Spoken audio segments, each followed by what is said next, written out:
Good evening good evening good evening everyone. तो स्वागत है आप सभी लोगों का CA final audit new course का डे 1।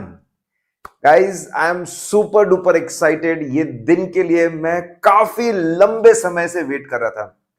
अब आएगा न्यू कोर्स, अब आएगा न्यू कोर्स, उसमें ऐसा करेंगे, ये करेंगे, वो करेंगे। जितनी प्लान थे, जितनी क्रिएटिविटी थी, सब कुछ मैंने रोक के रखा था और अब वो सब कुछ आपको मिलने वाला है। Guys I hope you are equally excited. बहुत मजा आने वाला है। New course is exciting. इसमें अपने चैलेंजेस है, लेकिन उसके हमारे पास में बड़े प्यारे से सॉल्यूशंस है। जैसा हम बोल रहे हैं वैसा करते जाइए and you are going to rock subject of audit. So guys, I hope you are equally excited. Okay, now guys, देखिए आप लोगों के जो चैट्स है मैं अभी नहीं देखूंगा। मैं इसको क्लास के बाद ही देखूंगा, या फिर मेरा अगर मन करेगा तो मैं क्लास के बीच में इसको देख लूंगा और फिर जो आपके डाउट्स होंगे वो साथ साथ में मैं सॉल्व करते जाऊंगा। ठीक है, सो गाइज लेट्स सी। सबसे पहले कुछ पहला दिन है, बचपन से पहले दिन की आदत है हमको। थोड़ा मेरे बारे में गाइज, मैं रैंक होल्डर रह चुका हूं राइट फ्रॉम जो फाउंडेशन था वहां पे डिस्ट्रिक्ट टॉपर था, इंटर में ऑल इंडिया रैंक होल्डर था। So I have seen all the top things. लेकिन रैंक होल्डर था मैं, रैंक अचीव करने के लिए किस तरह की मेहनत करनी है ये सारी चीजें मैंने देखी है। लेकिन मैं एक बात बोलना चाहूंगा, मैं फेलियर भी रहा हूं। यस गाइज, मैं फेलियर भी रहा हूं, गर्व से कह रहा हूं और खुशी से कह रहा हूं कि मैं फेलियर भी रहा हूं। सीए फाइनल में आई cleared in the second attempt. एक अटेम्प्ट में एक ग्रुप पास हुआ, फिर दूसरा पास हुआ। तो मैं देखिए वो जर्नी, फेल होते हैं तो क्यों होते हैं, क्या वो रीजंस होते हैं फेल होने के, और कैसे बाउंस बैक करना ये भी देखा है। And guys today I feel blessed. अगर ये एक्सपीरियंस मेरे पास नहीं होता तो मैं बच्चों को इतने अच्छे से गाइड नहीं कर पाता, उनके प्रॉब्लम्स को इतने अच्छे से नहीं समझ पाता। तो मैंने ये भी देखा है और ये भी देखा है, और ये दोनों का बेस्ट मैं आप लोगों को देता हूं जब मैं क्लास पढ़ाता हूं कि कैसे शिखर तक भी पहुंचना है और कैसे बाउंस बैक भी करना है। And guys, then I did my articles from PricewaterhouseCoopers, one of the wonderful experiences I could have had. Listed companies का ऑडिट बोलो, बड़े बड़े पब्लिक कंपनीज का ऑडिट बोलो, प्राइवेट कंपनीज का ऑडिट बोलो, best of the audit exposures and procedures, whether it is softwares, whether it is client interaction, या फिर उनके झगड़े हो, या क्रूशियल मैटर्स हो, या फिर मॉडिफाई करना हो रिपोर्ट, एवरीथिंग। और ये सब कुछ निचोड़ के ऑडिट के हर कोर्स में हम आपको देते आते हैं। पढ़ने का बहुत शौक था पहले से, तो आर्टिकलशिप के साथ साथ में आई क्लियर्ड माय सीएफए यूएसए के 2 लेवल्स। बट देन ठीक है, थर्ड लेवल मैंने कभी अपियर ही नहीं किया। सो आई एम लेवल 3 कैंडिडेट। कभी मन करेगा, मौका करेगा तो उसको भी अपियर कर लेंगे। गाइस, पिछले 15 सालों से I am audit specialist. I eat, sleep, drink, talk, discuss, it's all about audit. It's all about audit guys। सिर्फ ऑडिट के बारे में डिस्कशन, चर्चा चलती रहती है, और इस वजह से बड़े ही प्यारे चीजें हम लोग बना पाए। पुराने कोर्स में हमारी जो बहुत फेमस मटेरियल था, Bhaskar book, Bhaskar my regular book, old course की दिल के बहुत करीब। गाइज, हर कॉन्सेप्ट का चार्ट, शॉर्टकट टेक्निक और उसकी theory, it was a wonderful book design. Charts भी है और थ्योरी भी है। परम क्वेश्चन बैंक, एक क्वेश्चन निकाल के लाओ जो उसमें ना हो, एक क्वेश्चन निकाल के जो उसमें ना हो। एंड द फेमस फाड़ू चार्ट बुक, फाड़ू चार्ट बुक, जिसके अंदर पूरा ऑडिट कोर्स हमने लिटरली स्पीकिंग, डेफिनेटली बड़ी चार्ट बुक थी, 100 पेजेस में हम लेकर आ गए थे। नाउ गाइस, न्यू कोर्स, ये हमारा परफॉर्मेंस रहा है, ये हमारी स्ट्रॉन्ग हिस्ट्री रही है। And on the same lines we are going to kill new course also. हर साल काफी अटेम्प्ट, काफी रैंक होल्डर्स, काफी हाई स्कोरर्स। इस बार भी बच्चों ने डेफिनेटली, इस बार का पेपर डिफिकल्ट था, फिर भी बच्चों ने 69 स्कोर किया है, 72 स्कोर किया है, बहुत अच्छा स्कोर किया है ऑडिट के सब्जेक्ट में।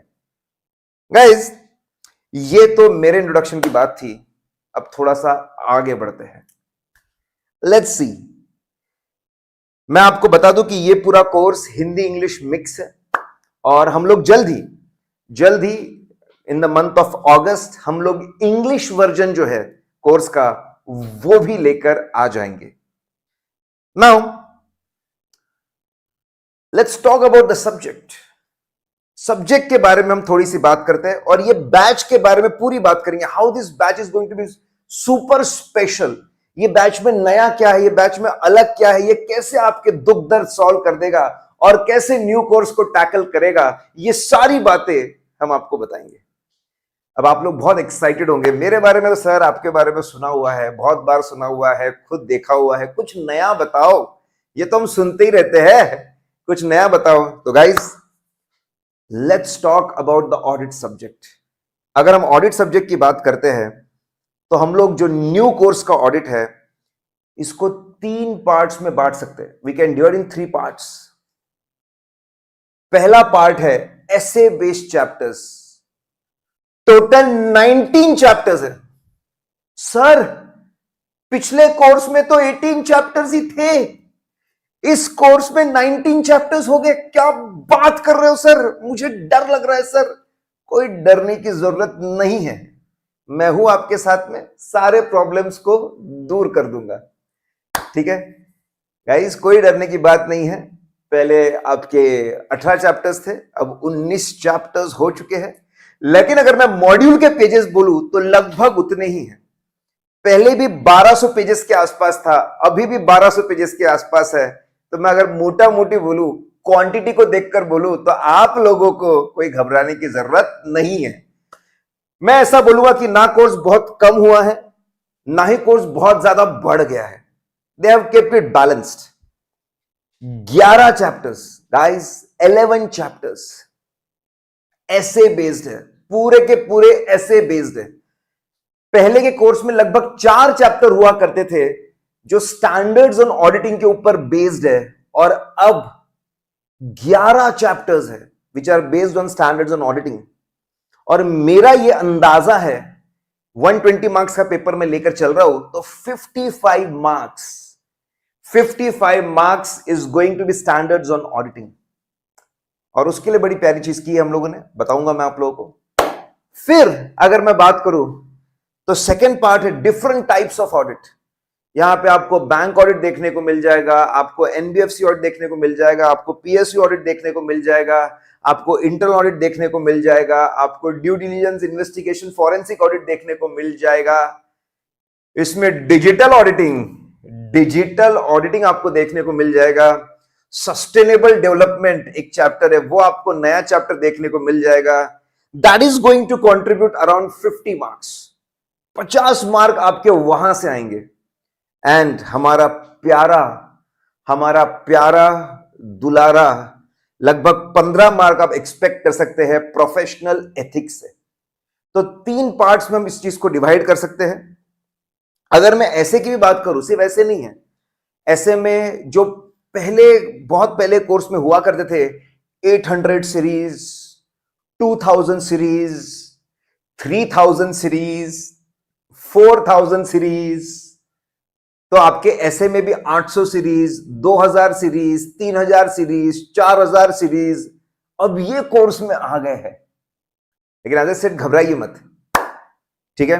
बिल्कुल भी आपको घबराने की जरूरत नहीं है, क्योंकि अब मैं आपको आगे बताऊंगा, थोड़ा सा सस्पेंस बनाकर रख रहा हूं कि कैसे मैं आपके प्रॉब्लम्स को सॉल्व कर देने वाला हूं। How I am going to solve all your audit problems. अगर पेपर पैटर्न की बात करूं तो इंस्टीट्यूट ने अनाउंस किया है साफ साफ, 30 मार्क्स के आपके एमसीक्यूज होंगे। खुशी की बात, कोई निगेटिव मार्किंग नहीं है, ये आप सब जानते हैं।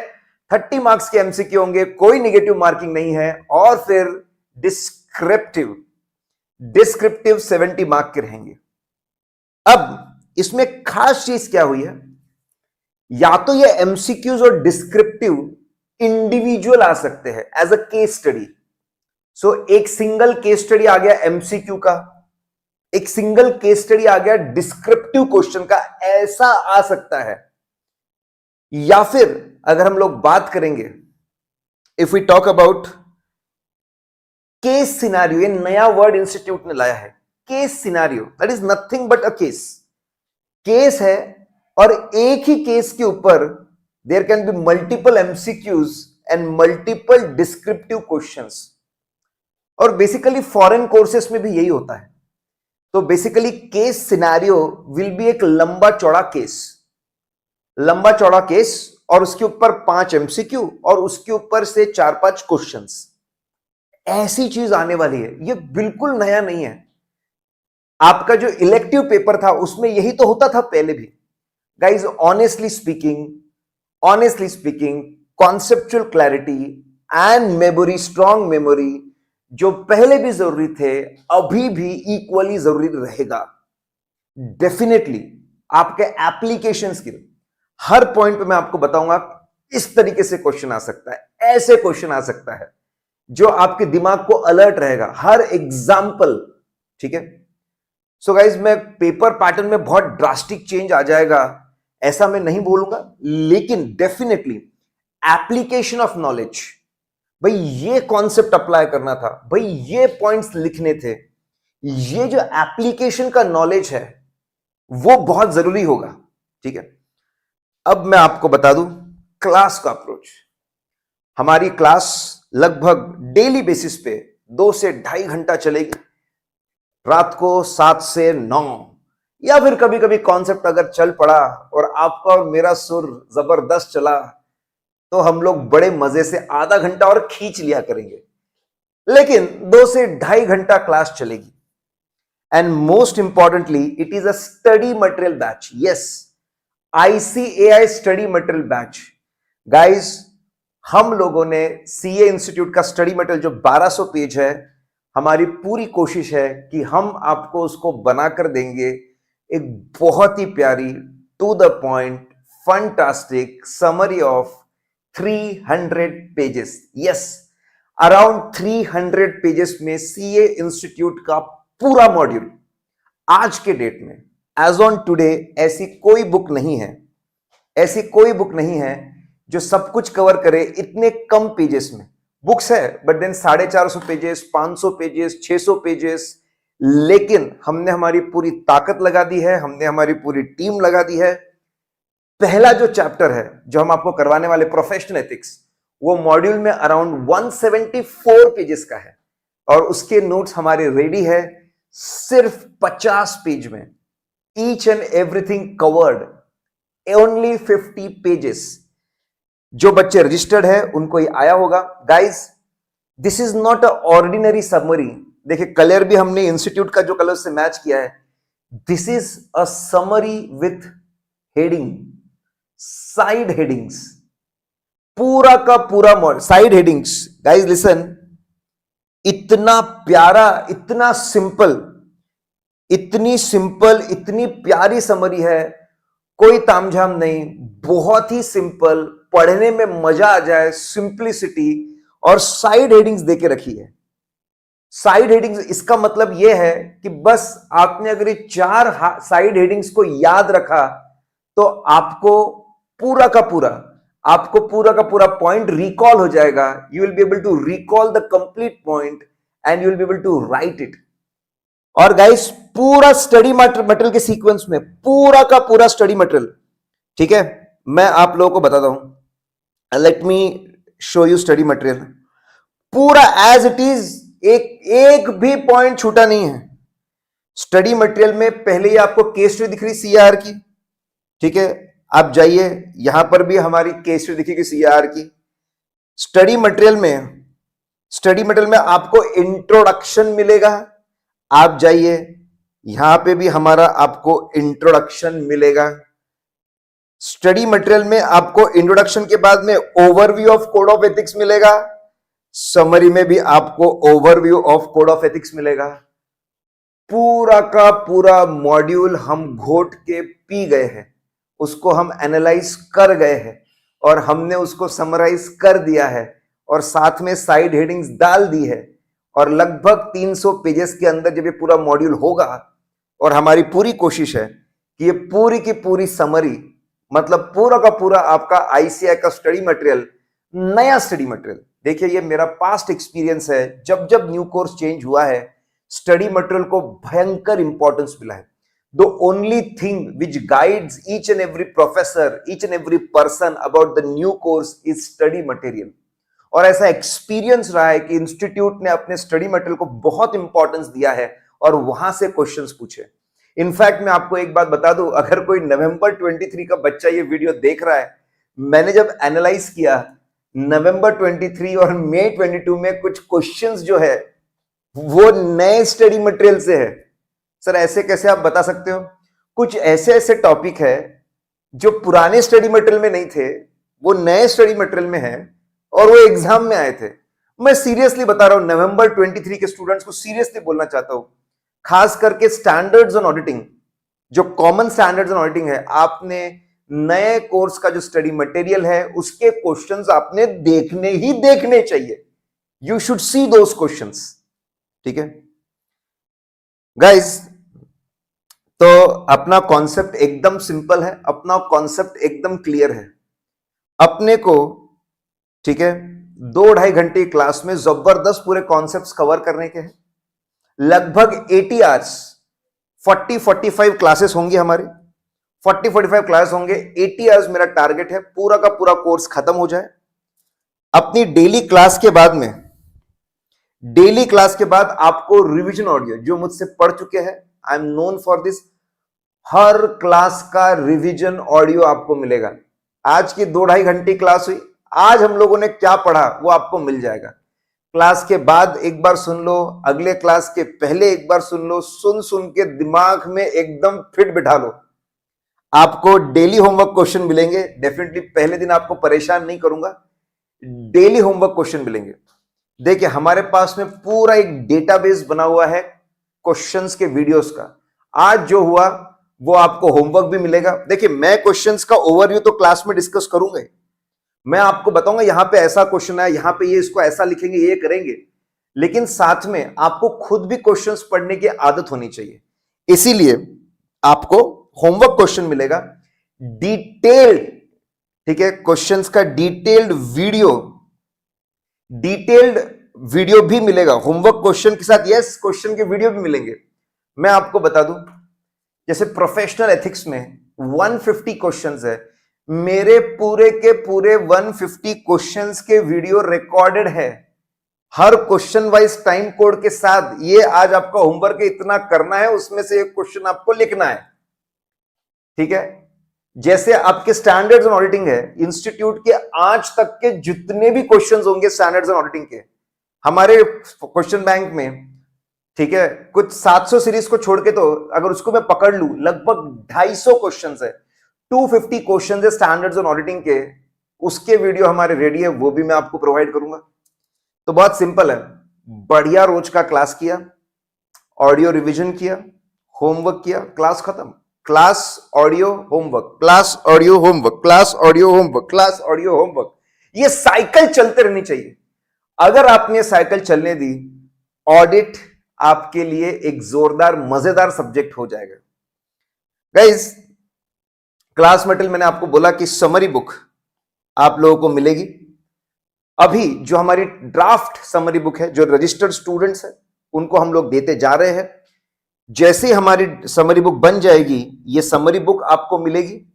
रिवाइज परम क्वेश्चन बैंक, हमारी परम क्वेश्चन बैंक हमारी ताकत रही है, जबरदस्त ताकत रही है। रिवाइज्ड परम क्वेश्चन बैंक आप लोगों को मिलेगी। जैसी वो रेडी होगी, जब भी रेडी होगी वो मिलेगी। एमसीक्यू बुक भी रिवाइज रेडी होगी, उसका पीडीएफ आपको मिलेगा। तो ये 3 मटेरियल तो पक्का आप लोगों को मिल ही रहे हैं। अब मेरे दिमाग में इतनी प्यारी प्यारी चीजें और है, ठीक है, वो बन जाएगी तो वो भी मैं आपको प्रोवाइड करते जाऊंगा। स्टडी अप्रोच गाइस ऑडिट में सिंपल है। किसी भी बच्चे को पूछ लो, ऑडिट याद नहीं रहता, लेकिन मैं आपको रामबाण उपाय देने वाला हूं, रामबाण उपाय देने वाला हूं चीजों को याद रखने के लिए। बहुत ही सिंपल सा, बहुत ही स्ट्रेट फॉरवर्ड सा आपको उपाय देने वाला हूं। ये जो 300, ठीक है, 300 पेजेस की जो आपकी समरी बुक होगी, मैं लिटरली बता रहा हूं, एक भी पॉइंट, एक भी पैराग्राफ, एक भी कॉन्सेप्ट, कुछ भी छूटा नहीं है। Nothing nothing nothing nothing nothing, सब कुछ इसमें कवर्ड है, एवरीथिंग। इसको मल्टीपल टाइम आपको करते जाना है, मल्टीपल टाइम करते जाना है। क्लास होने के बाद में आपको 30 से 45 मिनट देने ही है ऑडिट को। बस रिवीजन ऑडियो लगाया, वीडियो लगाया, शुरू हो गए, मल्टीपल टाइम करते जा रहे, करते जा रहे, करते जा रहे, करते जा रहे, करते जा रहे, एक बार, दो बार, तीन बार, चार बार, पांच बार, गिनना नहीं है, रोज करते जाना है। आपके दिमाग में ऑडिट एकदम प्यारी जगह बना लेगा। और दूसरी इंपॉर्टेंट चीज है, कौन से क्वेश्चन में क्या लिखना। जो हमारी रिवाइज्ड क्वेश्चन बैंक होगी, जो तरीके से मैं आपको पढ़ाऊंगा, दूसरी मोस्ट इंपॉर्टेंट चीज रहेगी, कहां पे क्या लिखना, कहां पे क्या लिखना, कहां पे क्या लिखना। देखो, एक बार मेमोरी टेक्निक्स, यस, हमारी यूएसपी रही है कि हम बहुत प्यारी प्यारी मेमोरी टेक्निक्स से पढ़ा पढ़ा कर पढ़ाते हैं। तो वो सारी मेमोरी टेक्निक्स आपको मिलेगी इसके साथ, और बस अप्लाई करना है। You have to go on applying. ये दो चीजों पे आपने काम कर लिया ना, कॉन्सेप्ट्स को आपके दिमाग में बिठा लिया और उसको अप्लाई करना सीख लिया, और आपको कुछ नहीं करना। You will be killing the audit subject. So now guys, that was the study approach. वो study approach था। अब फाइनली मेरी बात हो गई, सब्जेक्ट की बात हो गई, ठीक है, क्लास की बात हो गई, अप्रोच की बात हो गई। Let's come to the concepts. देखिए, अगर मैं चैप्टर की बात करूं, मैं थोड़ा सा चैट देख लेता हूं।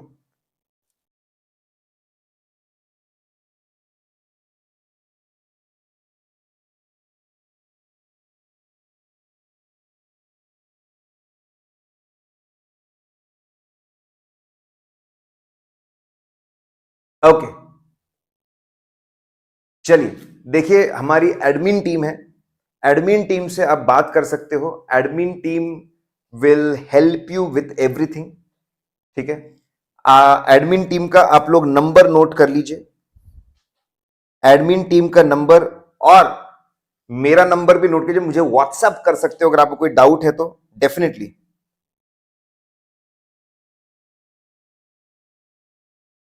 जो भी आपके नोट्स, एक्टिवेशन की, ये सारी चीजें हैं, 9322011915, यह एडमिन टीम का नंबर है। इसमें आप बात कर सकते हो। You can talk to admin team सुबह 11 बजे से 11 AM टू 6 PM। आप इनसे बात कर सकते हैं, ठीक है। मेरा नंबर, रवि सर का नंबर, प्लीज यूज व्हाट्सएप।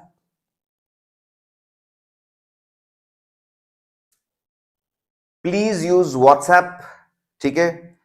आप व्हाट्सएप यूज करिए।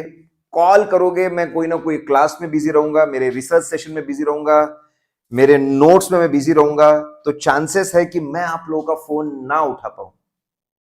आई will not be able to pick up your phone. तो अगर आप व्हाट्सएप करेंगे, ठीक है, so that will be much much better thing. Okay, तो सारे क्वेरीज आप इस तरीके से सॉल्व कर सकते हैं। सो गाइज, आइए, चैप्टर नंबर 19, हमारा बड़ा प्यारा chapter, professional ethics and liabilities of auditor. अगर मैं इस चैप्टर की बात करूं, इन लोगों ने यहां पे एक नाम ऐड किया है, liabilities of auditor, liabilities of auditor, liabilities of auditor. To be very honest, इसका कोई एडिशन नहीं है। चैप्टर में लाइबिलिटीज ऑफ ऑडिटर के लेकर कुछ भी नया नहीं लेकर आए हैं। They have not brought anything very extra, nothing. Professional ethics पहले भी बहुत इंपॉर्टेंट था, अभी भी बहुत इंपॉर्टेंट है, और इसको हम सिंप्लीफाइड तरीके में, आपको एक और बात बता दूं, हमने जब, देखिए, अभी जब नया कोर्स आता है तो नोट्स बनाने के दो अप्रोच होते हैं। There are two approaches. पहला अप्रोच एक होता है, अपने एग्जिस्टिंग नोट्स उठाओ, उसको एडजस्ट करो, उसको नए के जैसा बनाओ और बच्चों को दो। दूसरा तो पूरे फ्रेश नोट्स बनाओ। गाइज, हमने स्टडी मटेरियल को बहुत ज्यादा इंपॉर्टेंस देते हुए पूरे के पूरे फ्रेश नोट्स बनाए, कंप्लीट फ्रेश नोट्स। अगर इंस्टीट्यूट ने किसी टॉपिक को ज्यादा इंपॉर्टेंस दिया है तो ऑटोमेटिकली हमने भी ज्यादा इंपॉर्टेंस दिया है। अगर इंस्टीट्यूट ने किसी चीज को कम इंपॉर्टेंस दिया है तो हमने भी ऑटोमेटिकली कम इंपॉर्टेंस दिया है। हमने हमारी हिकड़ी नहीं रखी कि यार मेरे नोट्स में तो डिटेल में थी ये चीज। इंस्टीट्यूट जैसा चाहता है, इंस्टीट्यूट बोलेगा मैटर ए पे फोकस करो तो हम मैटर ए पे ज्यादा फोकस करेंगे। इंस्टीट्यूट बोलेगा मैटर बी को डिलीट कर दो तो हम मैटर बी को डिलीट कर देंगे। We are simply following the institute. पूरे मॉड्यूल में अक्रॉस अलग अलग जगह पे इंस्टीट्यूट का अप्रोच चेंज हुआ है। इंस्टीट्यूट ने बराबर कुछ चीजों को कम किया है, कुछ चीजों को ज्यादा किया है। तो मैं सब लोगों को बोलूंगा कि जो नया मॉड्यूल है उसके ऊपर बेस्ड आपकी पूरी पढ़ाई होनी चाहिए। ठीक है, चलिए। अब इंस्टीट्यूट ने एक नई चीज की है, हर चैप्टर के पहले एक केस स्टडी डाल दी है। They have put a very simple very interesting case study. इस केस स्टडी में कुछ ज्यादा सीखने को लेकर नहीं है, ठीक है। इसमें सिर्फ एक उनका एक मैसेज है अपने आप में। मैं जहां जहां मुझे लगेगा मैं या तो चीजों को ए मार्क करूंगा कि ये बहुत ही इंपॉर्टेंट है, या तो सी कैटेगरी मार्क करूंगा। एक बार पढ़ लो, समझ लो, निकाल दो। बहुत ज्यादा आपको याद रखने की जरूरत नहीं है, क्योंकि हमको पहले दिन से हमको ये कोशिश करनी है कि हम लोग आखिरी दिन कैसे रिवाइज करेंगे वो हमारे दिमाग में रहे। ठीक है, तो एक सिंपल सी कहानी दी है कि CAR, भाई नाम भी आर निकला, मैं भी रवि, ठीक है, लेकिन मैं नहीं हूं। CAR एक बहुत बड़े लीडिंग प्रैक्टिशनर है वाराणसी के, और वो बैंक ऑडिट कर रहे हैं। ठीक है, इज डूइंग बैंक ऑडिट, और एक ब्रांच है उनकी, बहुत बड़ी फर्म है। 450 करोड़ के एडवांसेस दिए हैं वो बैंक के ब्रांच ने, ब्रांच ऑडिट कर रहे हैं। और उसमें ऐसा दिख रहा है कि स्टॉक स्टेटमेंट लेट आ रहे हैं। आप लोगों को थोड़ा सा इंटर का याद होगा, ठीक है, कि अगर स्टॉक स्टेटमेंट लेट आते हैं, इफ स्टॉक स्टेटमेंट जो बैंक के पास में रेगुलरली नहीं आ रहे, if it is older than 3 months, 3 महीने से भी ज्यादा पुराने हो जाए, तो वो इररेगुलर बन जाता है। थोड़ा बहुत याद होगा इंटर का, थोड़ा सा, तो वो इररेगुलर बन जाता है। और ऐसा 90 दिन या उससे ज्यादा चलता है तो एनपीए बन जाता है। So basically problem is doing audit, और कुछ बड़े बड़े अकाउंट्स में स्टॉक स्टेटमेंट नहीं आ रहे। यहां पे डिस्क्रिपेंसी वर्ड यूज किया है, दैट इज मॉड्यूल में, that is not submitted, basically submit नहीं किया है, तो भाई उसको एनपीए बोलना पड़ेगा। तो बराबर चार्ट अकाउंटेंट ने वो आइडेंटिफाई कर लिया, चार्ट अकाउंटेंट ने उस चीज को आइडेंटिफाई कर लिया बराबर। और आइडेंटिफाई करने के बाद में अब वो चाहता है कि वो एनपीए डिक्लेयर कर दे, कि भाई बैंक को बोल रहा है एनपीए डिक्लेयर कर दो, नहीं तो मैं मेरे रिपोर्ट में लिख दूंगा कि एनपीए को छुपाया गया, अपना रिपोर्ट मॉडिफाई कर दूंगा। इस वजह से बहुत झगड़ा चल रहा है चार्ट अकाउंटेंट और बैंक के पीछे। फाइनली बैंक वाले क्या बोलते हैं, जिन्होंने लोन लिया है, जो बोरोअर्स है, उनके जो ओनर्स है, उनको बोला तुम ऑडिटर को पटाओ कि एनपीए नहीं बोलेगा। एकदम प्रैक्टिकल लाइफ में ऐसे होता है, ऑडिटर को पटाया जाता है, ठीक है, उसको समझाया जाता है कि बेटा तेरे को एनपीए रिपोर्ट नहीं करने हैं, you don't have to report NPA. ठीक है, सीए ने बिल्कुल वैसे ही किया। कुछ 7 लोग थे, जितने ओनर्स आके मिले उनके अकाउंट को एनपीए रिपोर्ट नहीं किया, जो आके नहीं मिला उसको एनपीए रिपोर्ट कर दिया। तो बेसिकली चार्ट अकाउंटेंट्स ने धोखेबाजी की है, डिसऑनेस्टी की है, अपने एथिक्स की धज्जियां उड़ा दी है। इसने लोगों से ब्राइब लेके, फेवर्स लेकर कुछ एनपीए को छुपा दिया है और कुछ एनपीए को रिपोर्ट किया है। तो बेसिकली इंस्टीट्यूट बताना चाहता है कि प्रैक्टिकल लाइफ में चार्ट अकाउंटेंट्स कभी कभी ऐसी अनएथिकल एक्टिविटी करते हैं। तो उन्होंने बताया ये बिल्कुल अनएथिकल है, पर्सनल बेनिफिट को लेते हुए। देखिए, मैं एक एक लाइन, ये केस स्टडी है और ये इतनी इंपॉर्टेंट नहीं है, इसलिए मैं इसका एक एक लाइन नहीं पढ़ने वाला, ठीक है। लेकिन जहां जरूरत पड़ेगी वहां पे मैं एक एक लाइन पढ़ूंगा, जो कॉन्सेप्ट शुरू होगा वहां पे एक एक लाइन हम पढ़ेंगे भी।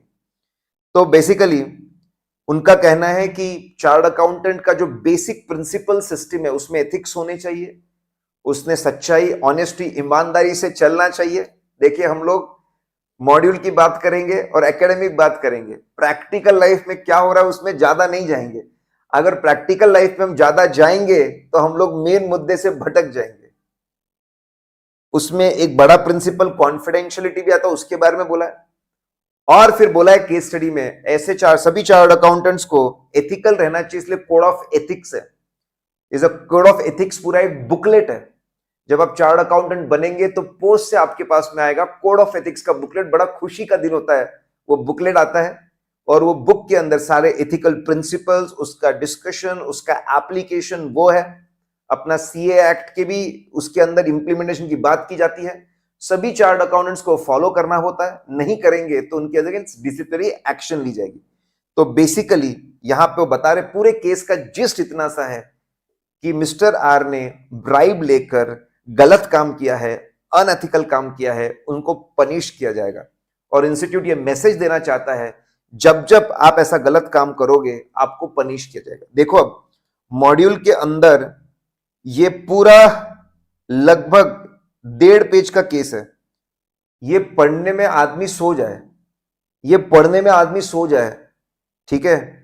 लेकिन हम पूरा पढ़ चुके हैं, आपके लिए एनालाइज कर चुके हैं। सब कुछ करने के बाद में हमने प्यारा सा समरी बना दिया कि उसने क्या क्या गलतियां की थी, क्या क्या प्रॉब्लम किए थे। That's it.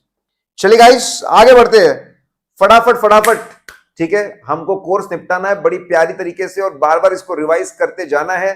300 पेज के अंदर ऑडिट को हम निपटाएंगे और हम खुश रहेंगे। नाउ लेट्स सी, वापस अब इंट्रोडक्शन है।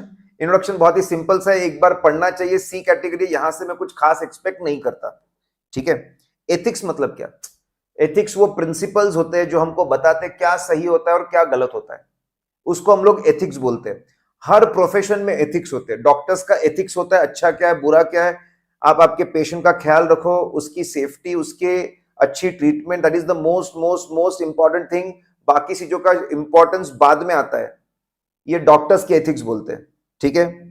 वैसे ही हमारे एथिक्स है, हमको ऑनेस्ट ट्रस्टवर्दी चलना है पूरे दुनिया को, स्टेक होल्डर्स, मैं गवर्नमेंट की बात करूं, रेगुलेटरी अथॉरिटी की बात करूं, इन्वेस्टर की बात करूं, शेयर होल्डर की बात करूं, आरओसी की बात करूं, एम्प्लॉय की बात करूं, मैनेजमेंट की बात, हर कोई एक्सपेक्ट करता है हमसे ट्रस्टवर्दी काम, कि हम सच्चाई बताएंगे कि क्या फाइनेंशियल स्टेटमेंट्स भरोसेमंद है कि नहीं।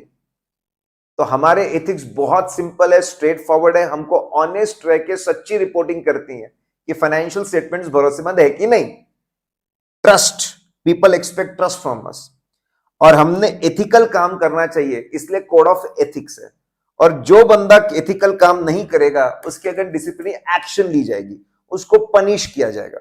और इसी के ऊपर बेस्ड हमारा मोटो है इंस्टीट्यूट का, या एषा सप्तेषु जागृति। मतलब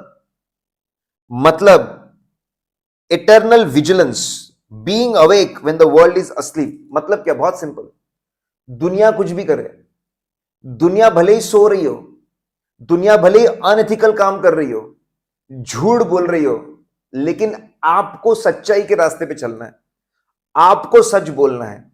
यह हमारा मोटो है, या एषा सुप्तेषु जागृति। दुनिया सो रही होंगी, दुनिया अनएथिकल काम कर रही होगी, लेकिन इस अंधेरे में आपको एक दिया बनना है और आपको एथिकल रहना है और सबके लिए एग्जाम्पल सेट करना है, ऐसा इंस्टीट्यूट का मानना है। तो सिंपल सा, ठीक है। इंट्रोडक्शन मैं आपके लिए एक बार पढ़ लेता हूं। एथिक्स मतलब वो प्रिंसिपल्स होते हैं जो हम बताते हैं कि एक अच्छा बिहेवियर क्या होता है, एक बुरा बिहेवियर क्या होता है, with professional ethics setting up standards for professionals. Ethical और सभी प्रोफेशंस के लिए प्रोफेशनल एथिक्स होता है। चार्ट अकाउंटेंट्स में एथिक्स से सबसे ज्यादा एक्सपेक्ट करते ट्रस्ट, भरोसा, सभी स्टेक होल्डर्स, ठीक है, कि हम भरोसे के साथ काम करेंगे और पब्लिक एट लार्ज का हम लोग ख्याल रखेंगे।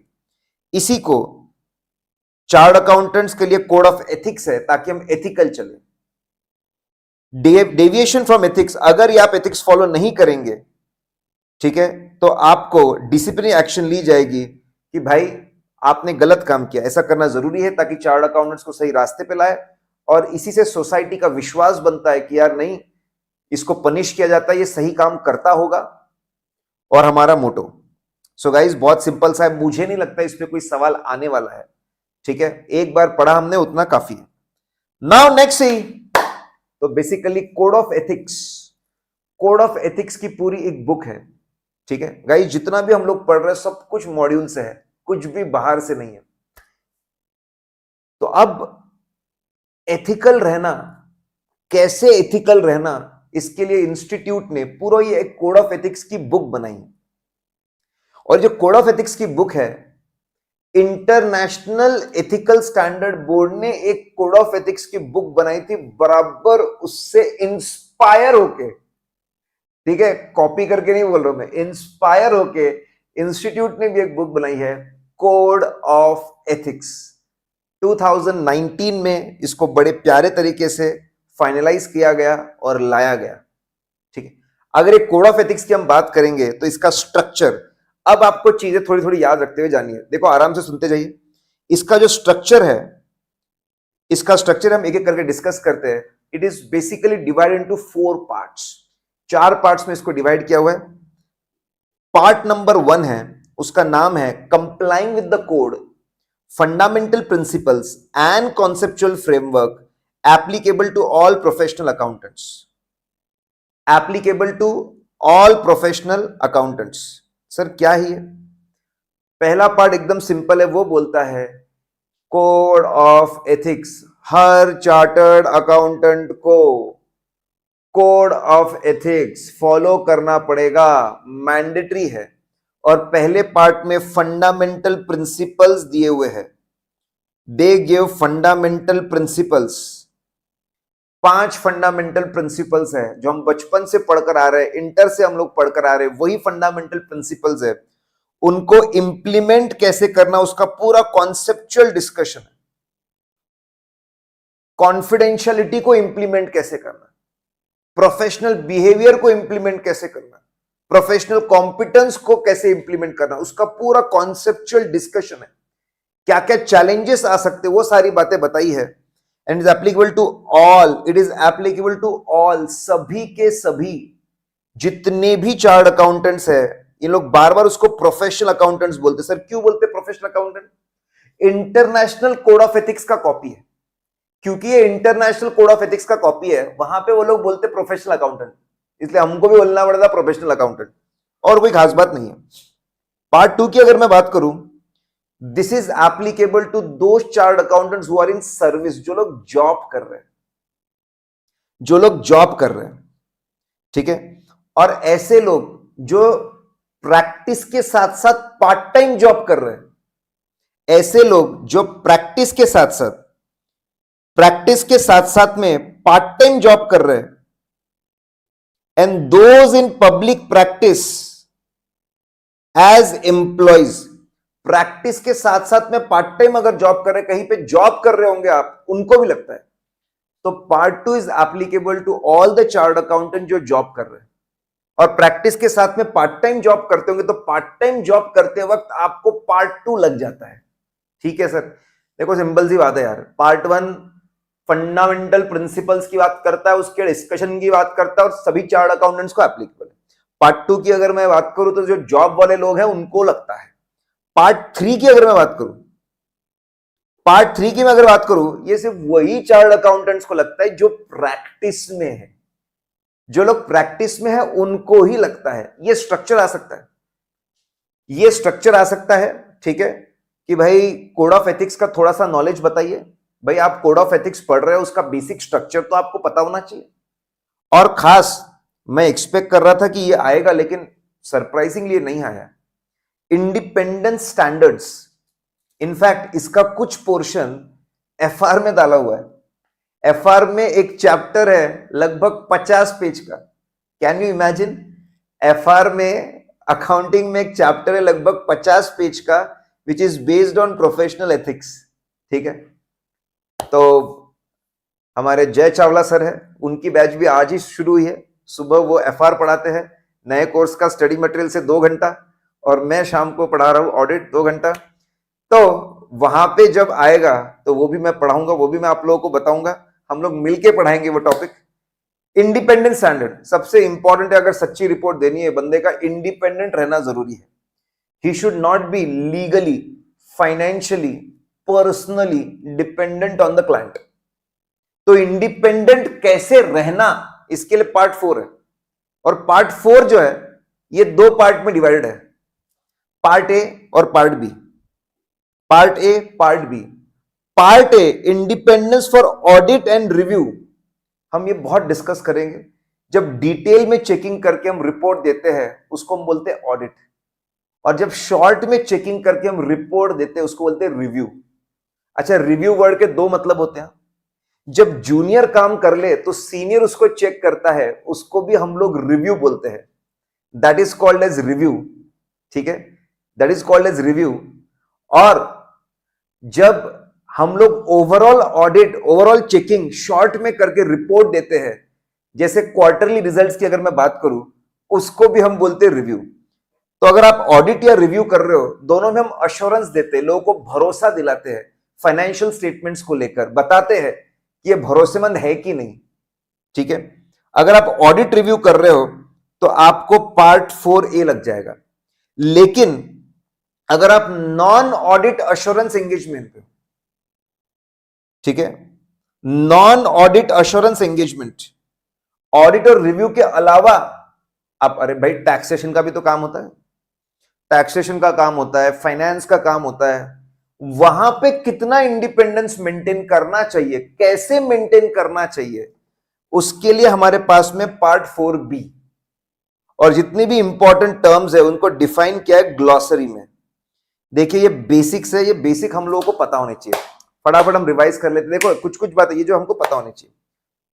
ठीक है, तो हमारा कोड ऑफ एथिक्स है, उसका बेसिक स्ट्रक्चर है, कितने पार्ट है उसमें, 4 पार्ट है उसके अंदर। पहला जो पार्ट है उसमें फंडामेंटल प्रिंसिपल दिया, उसका डिस्कशन दिया हुआ है, और ये सभी लोगों को मैंडेटरी है, सबको इसको फॉलो करना है। पार्ट 2 वो चार्टर्ड अकाउंटेंट्स के लिए है जो जॉब में है। पार्ट 3 वो चार्टर्ड अकाउंटेंट्स के लिए है जो प्रैक्टिस में है। पार्ट 4 इंडिपेंडेंट स्टैंडर्ड्स है, प्रैक्टिस वालों के लिए। पार्ट 4 प्रैक्टिस वालों के लिए साहब।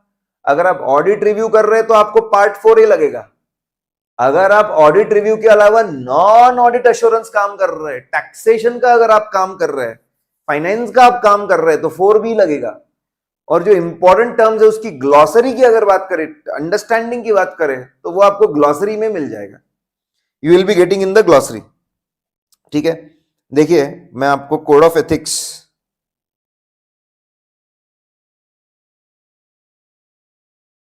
कोड ऑफ एथिक्स की ये बुक है,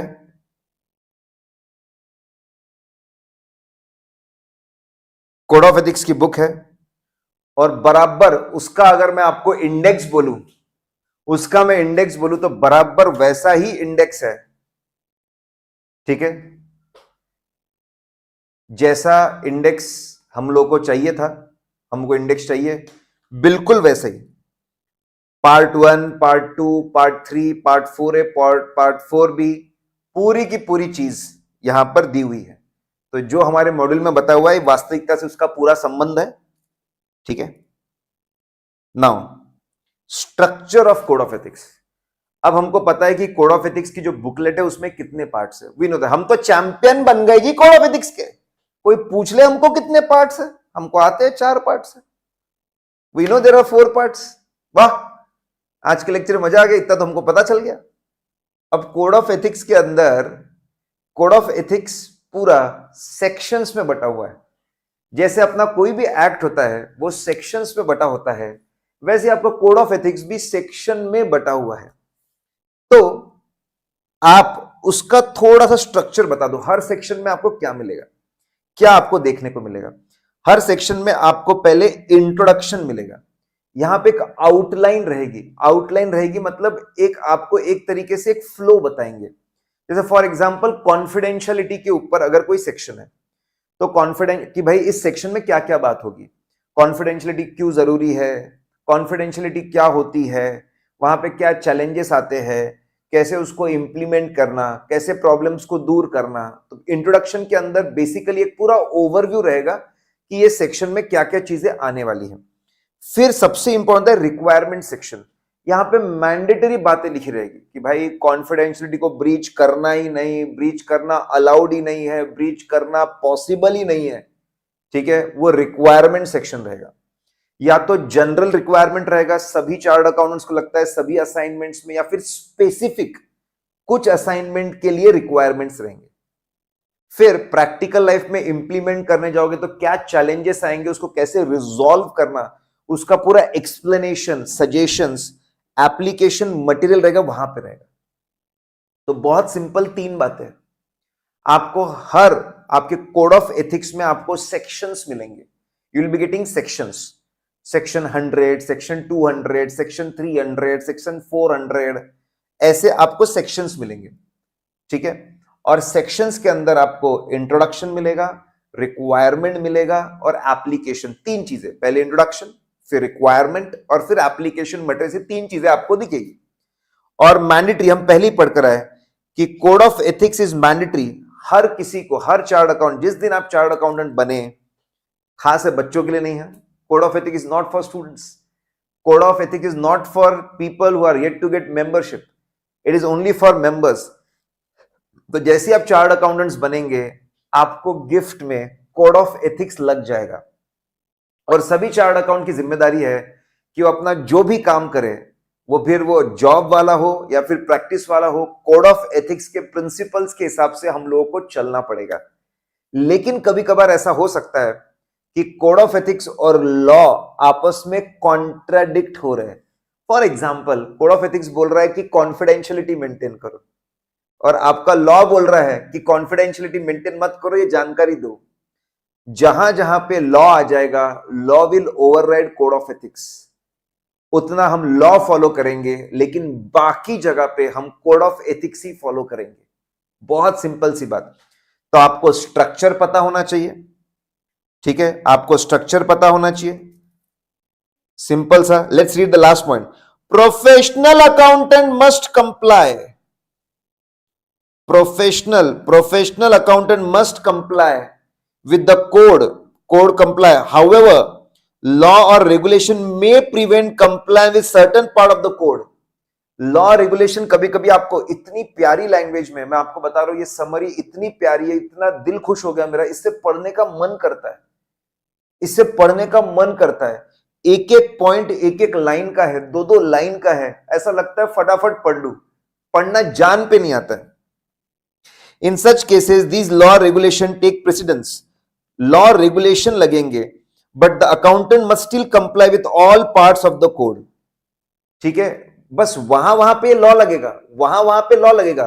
रेस्ट ऑफ द केसेस में आप लोगों को कोड फॉलो करना पड़ेगा। देखिए, इसकी लैंग्वेज बराबर मीडियम है, सारे टेक्निकल वर्ड्स को रिटेन किया गया है, सारे टेक्निकल वर्ड्स को रिटेन किया गया और साथ में उसको सिंप्लीफाई किया गया है। अगर आप ये बार बार पढ़ोगे, आपकी लैंग्वेज इंप्रूव होगी और आप बहुत अच्छे से लिखोगे। मैं आपको बता रहा हूं, मॉड्यूल की लैंग्वेज एज इट इज लिखना बहुत मुश्किल होता है, लेकिन ये लैंग्वेज आप समझ भी पाओगे, आप याद भी रख पाओगे और आप लिख भी पाओगे। मैं आप लोगों को और एक बता दूं, ये बहुत बड़ा मिथ है बच्चों, ये बहुत बहुत बहुत बड़ा मिथ है। मैं एक बहुत बड़ा मिथ आपको क्लियर कर देता हूं। ठीक है, देखो, 100 में से 1 या 2 बच्चे गिफ्टेड होते हैं, एकदम गिफ्टेड। मेरे बुआ जी का बेटा है, उसको कॉमा के साथ में चीजें याद रहती है, जो देखते से ही उनको चीजें याद हो जाती है, एकदम देखते से ही। वो गोल्ड मेडलिस्ट है, लॉ के अंदर गोल्ड मेडलिस्ट है वो। मतलब वो जब केस लड़ता है तो जज को बोलता है, सर ये पेज नंबर पे, ये पैराग्राफ में, ये लाइन पे ऐसा ऐसा लिखा है। दंग रह जाते लोग उसकी मेमोरी को देखकर। मेरे बर्थडे पे मेरे को बोलता है, अपन ने 5 साल पहले क्या किया था, 10 साल पहले क्या किया था, मेरे को इंफीरियरिटी कॉम्प्लेक्स आया था, मैं पागल हो जाता उसकी बातें सुन के। 100 में से ऐसे 1-2 बच्चे रहते and they are God gifted. ठीक है, अपन ने ये समझने का, अपन उनमें है क्या? अगर अपन उनमें है ना, मैं आपको सच बताता हूं, सच बताता हूं ऑनेस्टली, अपने को देखते सी चीजें याद हो जाती है। अगर अपन वो कैटेगरी में है, तुमको कोई किसी चीज की जरूरत नहीं है, तुम ऐसे ही फोड़ दोगे। तुमको 1000 पेज की जगह 3000 पेज का मॉड्यूल दे दिया ना, फिर भी तुम फोड़ दोगे, ठीक है। लेकिन अगर अपन उसमें नहीं है, फिर भी हम फोड़ सकते हैं, लेकिन हमको स्मार्ट स्टडीज करनी पड़ेगी। कॉन्सेप्चुअल क्लैरिटी होनी चाहिए, पॉइंट्स याद होने चाहिए, और अच्छी लैंग्वेज में लिखो विथ टेक्निकल वर्ड्स, और सारे टेक्निकल वर्ड्स है। आपको पूरे मार्क्स मिलेंगे, अच्छे मार्क्स मिलेंगे। एज इट इज लिखना पॉसिबल नहीं है। मैं ये स्टैम्प पेपर पर लिख कर देता हूं।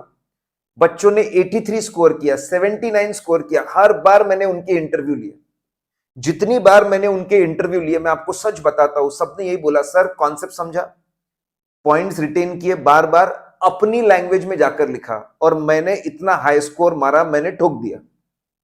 आप लोग भी उस पर ही चलिए। आप कॉमन सेंस सोचिए। पेपर चेक करने वाला कोई सुपर कंप्यूटर है क्या? 30% language match, 40% language match, 50% language match, language match, language match, language match. ऐसा कोई लैंग्वेज मैच चलता है क्या? कोई कंप्यूटर चेक करता है क्या? या फिर आपको क्या लगता है पेपर चेकर ऐसा बैठता होगा, ये रहा सजेस्टेड आंसर, लाइन मैच हो गई, लाइन मैच हो गई, लाइन मैच हो, ऐसा नहीं होता।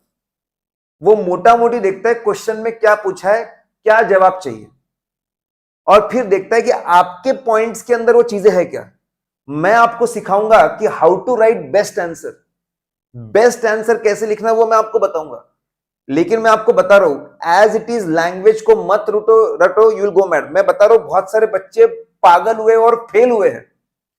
बहुत सारे बच्चे पागल हुए और फेल हुए हैं। क्यों पागल हुए और फेल हुए मैं आपको बताऊं। एज इट इज रटने को गए मॉड्यूल, एज इट इज। जिस चीज को 10 मिनट लगने थे उसको 40 मिनट लग गए, 4 गुना ज्यादा टाइम दिया, और 4 दिन में भूल गए। एक तो याद नहीं हो रहा, ज्यादा टाइम लग रहा, जल्दी भूल जा रहे हैं, रिवाइज नहीं कर पा रहे, आखिरी मोमेंट बार बार रिवाइज नहीं कर पा रहे, they are not able to revise, और बहुत ज्यादा पछता रहे। Please don't try to cram as it is. Okay, I hope guys this point is clear for you. Come on guys, पहले हमने क्या देखा? पहले हम लोगों ने एक प्यारी सी केस स्टडी देखी। केस स्टडी के बाद में हम लोगों ने इंट्रोडक्शन देखा। इंट्रोडक्शन बहुत सिंपल सा, कुछ खास नहीं है। फिर हमने देखा कोड ऑफ एथिक्स के अंदर 4 पार्ट होते हैं, और हर पार्ट के अंदर 3 एरियाज होते हैं, इंट्रोडक्शन, रिक्वायरमेंट, एप्लीकेशन, मटेरियल। सबको फॉलो करना मैंडेटरी है, ठीक है। अब आ जाइए फंडामेंटल प्रिंसिपल। देखिए जो पहला लेक्चर है, हम लोग एकदम, मैंने ठान लिया है मॉड्यूल का जो सीक्वेंस है, मॉड्यूल में जो बातें लिखी है, बिल्कुल वैसा का वैसा हम लोग चलेंगे। हमको किसी तरह का कोई कंफ्यूजन नहीं चाहिए। मॉड्यूल हमको एज इट इज पूरा का पूरा कवर करते जाना है, ठीक है। Let's see now. देखिए, अगर हम फंडामेंटल प्रिंसिपल्स की बात करते हैं, if we talk about fundamental principles, let's see guys. सबसे पहले फंडामेंटल प्रिंसिपल्स की अगर हम लोग बात करें, ठीक है, अरे वही 5 प्रिंसिपल्स है, बहुत ही सिंपल से, जो बचपन से हम लोग पढ़ रहे हैं। हाँ हाँ, आप लोग सही समझ रहे हो। अगर आपको शॉर्टकट चाहिए तो मैं आपको शॉर्टकट दे दूंगा, ठीक है। लेकिन पहले मैं लॉजिकल सीक्वेंस में आपको बता दूं। एथिकल रहना मतलब एथिकल प्रिंसिपल्स को फॉलो करना। और क्या है ये एथिकल प्रिंसिपल्स? एथिकल रहने के लिए 5 प्रिंसिपल्स है। आपके बिहेवियर को एथिकल माना जाएगा अगर आप 5 प्रिंसिपल्स फॉलो करते हो तो। 5 प्रिंसिपल्स अगर आप फॉलो करते हो तो, सबसे पहला इंटीग्रिटी। इंटीग्रिटी, ऑनेस्टी, सच्चाई, जो सच है वो बोलेंगे, वो लिखेंगे, वो बताएंगे। फिर आपको जब जानकारी मिलती है, आपने अनबायस्ड, ऑब्जेक्टिव, अनबायस्ड रहना है। ऑब्जेक्टिव वर्ड के 2 मतलब है। पहला मतलब होता है एम, गोल, टारगेट। एम, गोल, टारगेट होता है पहला मतलब, ठीक है। और दूसरा मतलब होता है बीइंग अनबायस्ड। आपके एमसीक्यू को ऑब्जेक्टिव एग्जामिनेशन बोलते हैं। क्यों? क्योंकि जब चेकिंग होती है तो सॉफ्टवेयर चेक करता है, पर्सनल बायस नहीं आता, सबके आंसर्स एक जैसे चेक होते हैं। लेकिन आपके डिस्क्रिप्टिव को सब्जेक्टिव एग्जामिनेशन बोलते हुए चेक करते वक्त पर्सनल बायस आता है, ऑनेस्टली स्पीकिंग 5 मार्क ऊपर नीचे हो सकते हैं, ठीक है, सब्जेक्टिविटी आ जाती है। हमको अनबायस्ड रहना है, भले ही हमारा दोस्त हो, ठीक है, भले ही हमारा दोस्त हो या हमारा दुश्मन हो, हमारे क्लोज रिलेशन, सब चीजों को बाजू में रख के अनबायस्ड होके इंफॉर्मेशन को इंटरप्रीट करना है कि मिसस्टेटमेंट है कि नहीं। फिर काम करते वक्त प्रोफेशनल कॉम्पिटेंस, अपना नॉलेज, अपनी स्किल्स को मेंटेन करना है, अपडेटेड रखना है और केयरफुली काम करना है, ड्यू केयर। प्रोफेशनल बिहेवियर दिखाना है, लॉ का सम्मान करो। अगर आप ऑडिट का काम कर रहे हो तो ऑडिट को लगने वाले लॉ का सम्मान करो। अगर आप इनकम टैक्स का काम कर रहे हो तो इनकम टैक्स लॉ में जो लिखा हुआ है उसको फॉलो, जो भी लॉ लग रहा है उसका सम्मान करो। आपने क्लाइंट के साथ में जो अग्रीमेंट साइन किया, लेटर ऑफ एंगेजमेंट साइन किया, उसका सम्मान करो, उसको बोलते हैं प्रोफेशनल बिहेवियर। और फाइनली कॉन्फिडेंशियलिटी, फाइनली आप कॉन्फिडेंशियलिटी मेंटेन करो। 5 प्रिंसिपल्स है, 5 फंडामेंटल प्रिंसिपल्स है, हमारा पूरा कोड ऑफ एथिक्स ये 5 प्रिंसिपल्स के इंप्लीमेंटेशन की बात करता है। हमारा जो भी सीए एक्ट है ये 5 फंडामेंटल प्रिंसिपल्स के ऊपर ही बेस्ड है। और मैं तो ऐसे ही याद रख लेता हूं यार, सबसे बड़ा ऑनेस्टी, फिर अनबायस्ड जानकारी मिले, कॉम्पिटेंस के साथ उसको हैंडल करो, प्रोफेशनल बिहेवियर दिखाओ, कॉन्फिडेंशियलिटी। नहीं तो एक शॉर्टकट भी है, अगर आपको शॉर्टकट चाहिए, ठीक है, office of CBI, office of CBI, O for objectivity, C for competence, और एक C raise to 2, C for confidentiality, B for behaviour, professional behaviour, I for integrity. Office of CBI हमको बताएगा एथिक्स, ऑफिस ऑफ सीबीआई हमको बताएगा ethics. आप ऐसे याद रख सकते हो, ऑफिस ऑफ सीबीआई हमको बताएगा एथिक्स के बारे में, ठीक है। जो भी चीजें कैपिटल में है वो शॉर्टकट है। गाइज ये नोट्स मैं आपको लिंक शेयर कर दूंगा, जितने भी रजिस्टर्ड स्टूडेंट्स हैं उनको लिंक मिल जाएगी, ठीक है, और वो लिंक के थ्रू इसको अपने नोट्स में भी लिख सकते हैं, उसको फॉलो कर सकते हैं।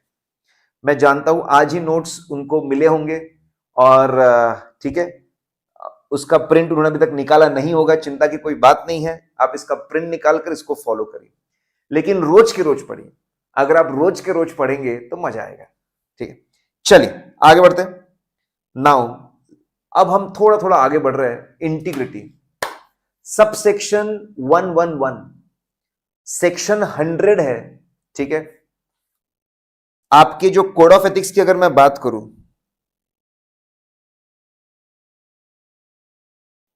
अगर मैं कोड ऑफ एथिक्स की बात करूं, देखिए सेक्शन 100 बोलता है सभी लोगों को यह मैंडेटरी है, फॉलो करना है।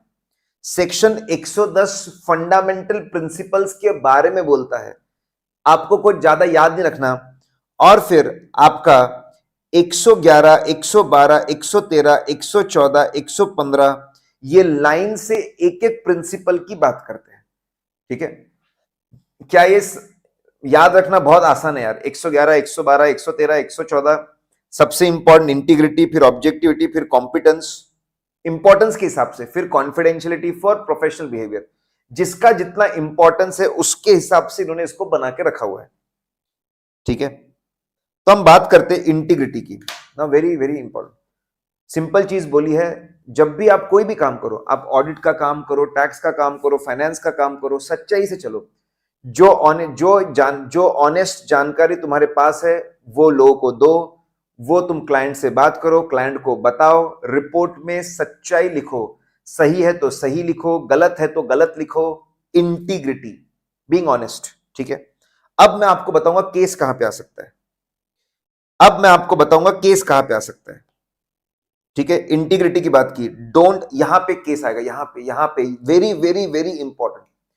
अगर आपको पता है कि कोई असाइनमेंट के या कोई डॉक्यूमेंट के अंदर झूठी बातें हैं, मिसलीडिंग बातें हैं, मिसरिप्रेजेंटेशन है, फॉल्सिफिकेशन है, उसको बहुत निग्लिजेंटली बनाया है, केयरलेसली बनाया है, बैड इंटेंशन से बनाया है, लोगों को बेवकूफ करने बनाया है, डोंट एसोसिएट। ऐसा असाइनमेंट मत लो जब आपको पता है बुनियादी खराब है। इसमें आपको केस स्टडी आ सकती है, यहां पे आपको केस स्टडी आ सकती है। आपको पता है कि एक प्रोस्पेक्टस बन रहा है, उसमें सारी झूठी बातें हैं, डोंट एसोसिएट, ऐसे काम मत करो। जब आपको पहले से पता है कि झूठ ही झूठ भरा है, फंडामेंटल में ही झूठ है, don't accept, don't associate in such things, ठीक है।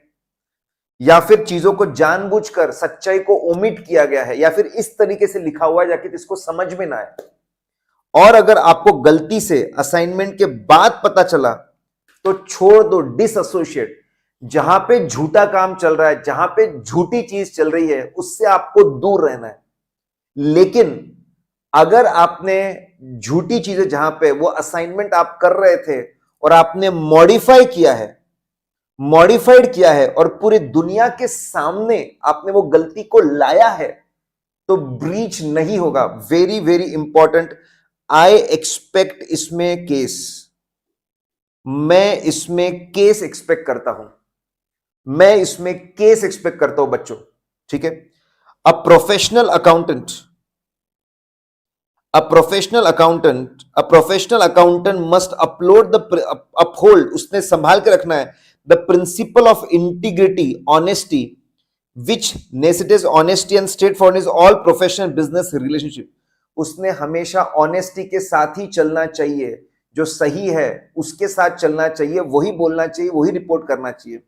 Should not knowingly associate with any information that is materially, अगर मैक्सिमम चीजें उसकी फॉल्स है, मिसलीडिंग है, निग्लिजेंट है, आपको पता है मेजर चीजें उसकी फॉल्स है, मिसलीडिंग है, झूठी है, प्रोस्पेक्टस झूठा है, इनकम टैक्स रिटर्न झूठा है, फाइनेंशियल स्टेटमेंट झूठे हैं, या फिर उसमें ओमिट किए इंफॉर्मेशन, या इस तरीके से लिखा है कि किसी को समझ में ना आए, मिसलीडिंग लिखा हुआ है, ओमिट्स। देखो एज इट इज रटो मत। आप जो बाजू की साइड हेडिंग है, और मैं आपको बता रहा हूं एग्जाम में भी वो साइड हेडिंग लिखकर चलो, अरे पढ़ने वाले को मजा आ जाएगा, अरे वाह इसने एक एक पॉइंट कवर किया है, ठीक है, एक एक पॉइंट कवर किया इसने। If accountant realizes they have been associated with misleading information, they must take steps to disassociate themselves. छोड़ देना चाहिए। Modification, accountant is not in breach of the above if they provide a modified audit report. अगर modified audit report दी है तो फिर हम ऐसा मानेंगे आपने फंडामेंटल प्रिंसिपल को ऑनर किया है, उसका कोई ब्रीच नहीं है, कोई प्रॉब्लम नहीं है। बड़ा प्यारा सा आपका एग्जाम में आंसर जाना चाहिए। सबसे पहले आप बताएंगे in this particular question code of ethics is applicable, फिर आप लिखेंगे एक लाइन छोड़ के sub section 111 which deals with integrity is applicable in this particular situation. Integrity मतलब a chartered accountant should work with honesty and he should be straightforward, he should give only true information and he should put true information in his report. Don't associate.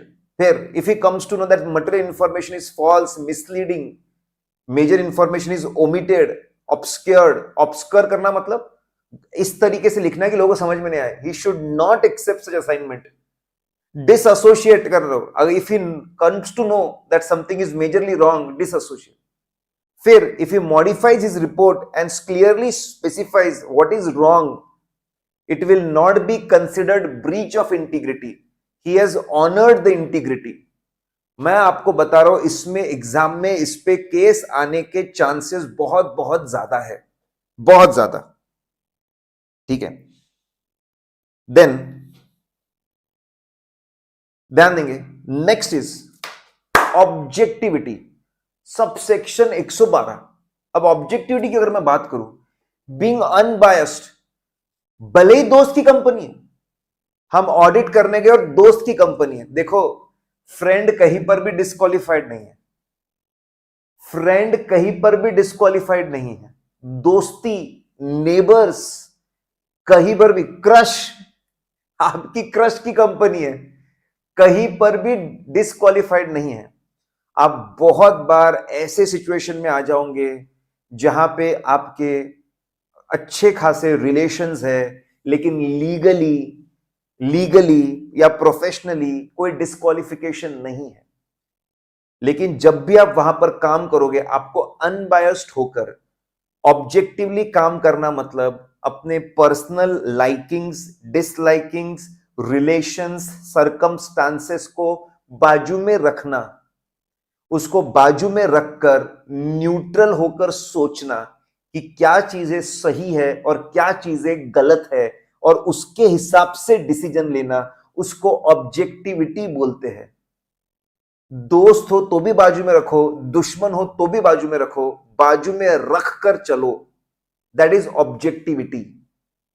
ठीक है, देखो, a professional accountant must adhere to principle of objectivity, which means not allowing bias, उसका personal bias, conflict of interest or undue influence of others to compromise their professional business judgment।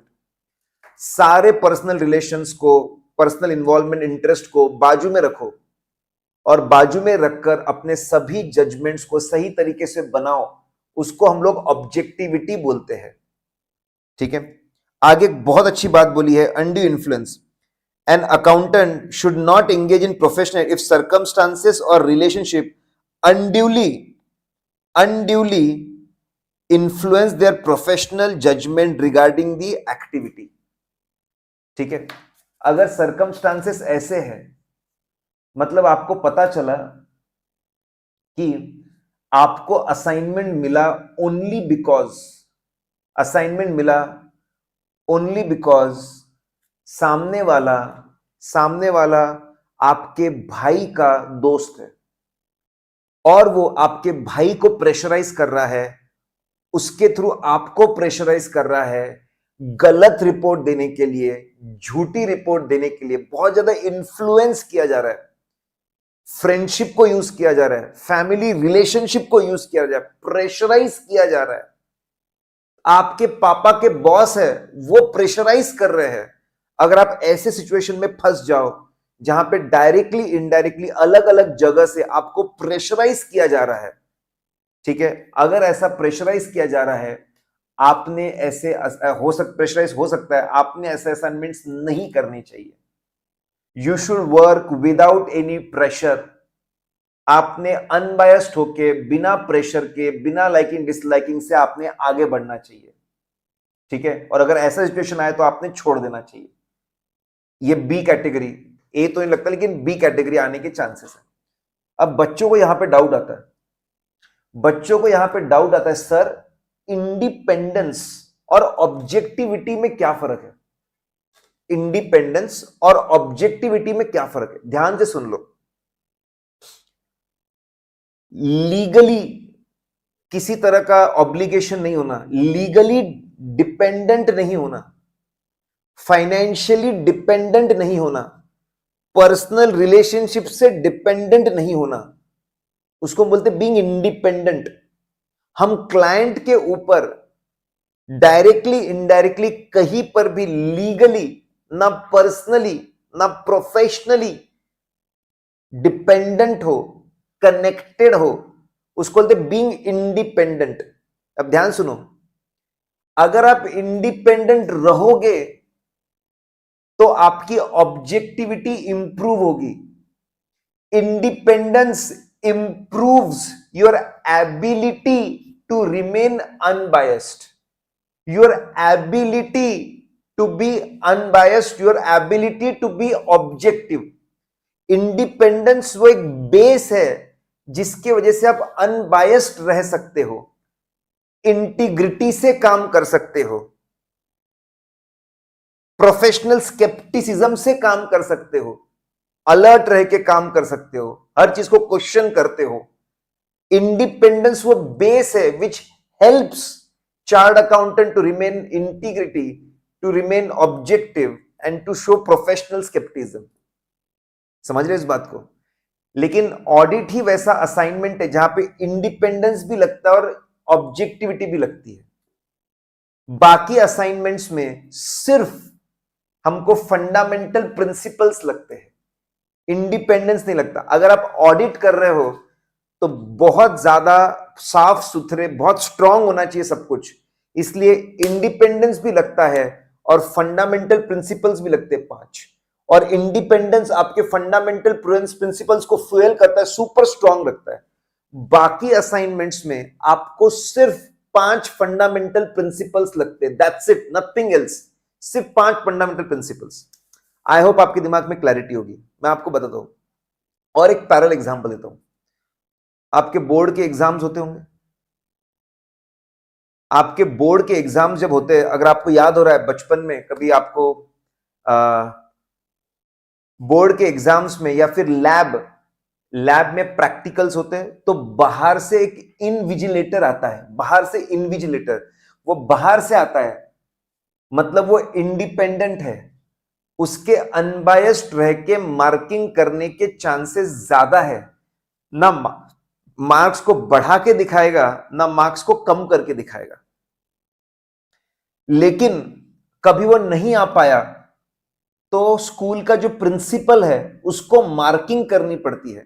माना वो पूरी तरीके से independent नहीं है, still उससे expect करते हैं कि तू अनबायस्ड चल, सभी चीजों को बाजू में रख के लोगों को मार्क्स दे, जो डिजर्व करता है उसको दे, जो डिजर्व नहीं करता है उसको मत दे।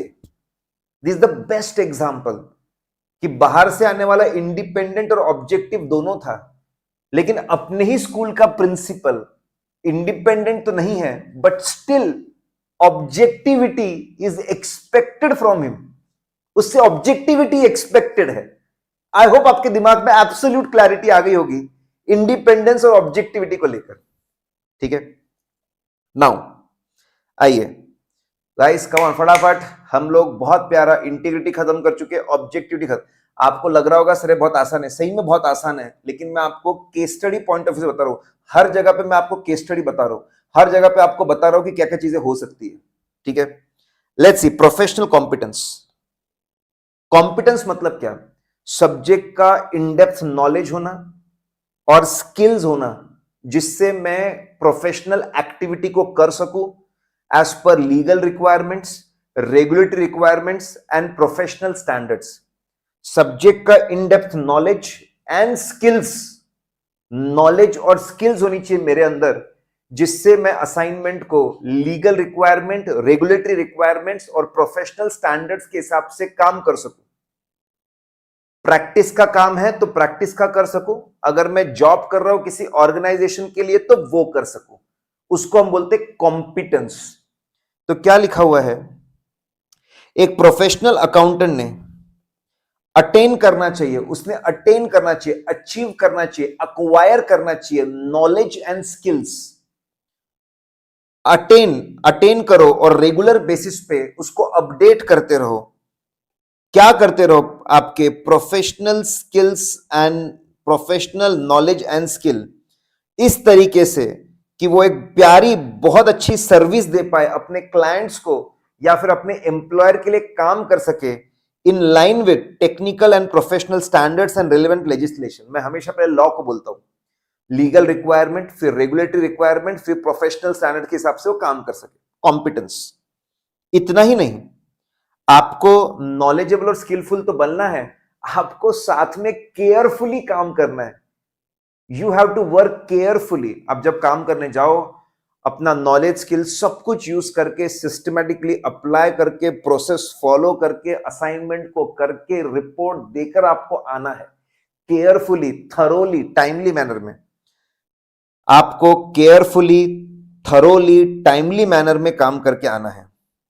The accountant must diligently, carefully, thoroughly, timely, in accordance with technical and professional standards.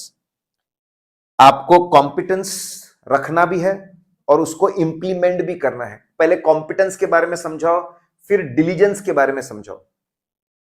Maintain करना, आपको कंटिन्यूअस बेसिस पे डेवलपमेंट प्रोग्राम्स होते हैं, जैसे अगर आपको पता होगा अपने सीए में कंटिन्यूइंग प्रोफेशनल एजुकेशन, सीपीईआरस होते हैं। सीए बनने के बाद में भी हर साल आपको सेमिनार्स, प्रोग्राम्स अटेंड करके, ट्रेनिंग्स अटेंड करके अपने प्रोफेशनल नॉलेज को कंटिन्यू रखना पड़ता है, मेंटेन करना पड़ता है, मैंडेटरी है ये करना। वही लिखा है, maintaining professional competence require continuous awareness and understanding of relevant technical, professional, business development. This is facilitated bye continuing professional development. इतना ही नहीं, खुद तो बुद्धिमान शक्तिमान बनना ही है, खुद तो बुद्धिमान शक्तिमान बनना है, लेकिन आपकी जो टीम है, you should ensure that your team is getting proper training. आपकी टीम को प्रॉपर ट्रेनिंग और प्रॉपर सुपरविजन भी मिले। प्रॉपर ट्रेनिंग एंड सुपरविजन मिलना चाहिए, यह भी केस में आ सकता है। This can come in a case study कि भाई खुद का नॉलेज तो उसने बराबर रखा, लेकिन अपने टीम को बराबर ट्रेनिंग नहीं दी, अपनी टीम कैसे काम कर रही है वो सुपरविजन नहीं रखा। ठीक है। और बहुत खास, ट्रांसपेरेंसी। जब भी कोई काम करता है तो अपने क्लाइंट को या फिर अपने एम्प्लॉइंग, अपने एम्प्लॉयर को ट्रांसपेरेंसी के साथ में, ऑनेस्टी के साथ में बताए कि आपके सर्विस के लिमिटेशंस क्या है। फॉर एग्जांपल, आप ऑडिट रिपोर्ट दे रहे हो तो आपने बताना चाहिए कि ये रीजनेबल अश्योरेंस है, 90% अश्योरेंस लेवल है, 10% चांसेस है आपका ओपिनियन गलत होने के। जब आप इनकम टैक्स रिटर्न फाइल कर रहे हो, आपको बताना चाहिए कि आपने कुछ डिडक्शंस लिए हैं, लेकिन हो सकता है वो डिसअलाउ हो जाए। जब आप फाइनेंस का प्रोजेक्ट कर रहे हो तो आपको बताना चाहिए, हो सकता है कि आपकी फाइल रिजेक्ट हो जाए। जो जो इश्यूज और चैलेंजेस सामने वाला फेस करने वाला वो बताएं। मतलब क्या बोल रहे लोग, आप सब समझा। देखो, शॉर्ट नोट में आप बताओगे कॉम्पिटेंस अटेन और मेंटेन करो, नॉलेज एंड स्किल्स, फिर डिलीजेंटली काम करो। इसको एक बार मिलने के बाद, सीए बनने के बाद भी मेंटेन करते रहो। सुपरविजन आपको आपके टीम का भी ध्यान रखना है, और आपको ट्रांसपेरेंसी, आपको हमेशा क्लाइंट को इन्फॉर्म रखना है। जब ये सारी बातें लिखोगे ना, तब आपको मार्क्स मिलेंगे। और अब जो नया कोर्स है ना, उसमें इस तरह के केस स्टडीज, मैं आपको बार बार केस स्टडीज कैसे आ सकती है वो आपको बता रहा हूं, तो आपको इंप्लीमेंट करना पड़ेगा। ये सुपरविजन वाले पॉइंट पे तो केस स्टडी आने के चांसेस बहुत ज्यादा है। ठीक है। Now let's see guys, confidentiality. Come on guys, 111 पे इंटीग्रिटी था, 112 पे ऑब्जेक्टिविटी था, 113 पे प्रोफेशनल कॉम्पिटेंस था, 114 पे, और मैं आपको बता रहा हूं, मैं इतना प्यारा ऑडियो रिवीजन आपको बनाकर दूंगा, ठीक है, और इतनी अच्छी रिवीजन करवाऊंगा, आप उसको बार बार सुनते जाएंगे, ये सारी चीजें आपके दिमाग में फिट बैठ जाएगी। ठीक है। मतलब आप बोलोगे भूलना चाहो, क्योंकि बच्चों के मन में आता है इतना कैसे याद रखेंगे, how we are going to remember so much. इतने अच्छे ऑडियो रिविजन्स रहेंगे, मैराथन रहेंगे, कि एग्जाम के एक दिन पहले भी आप उसको फॉलो करोगे, आप इसको भूल नहीं पाओगे। ठीक है।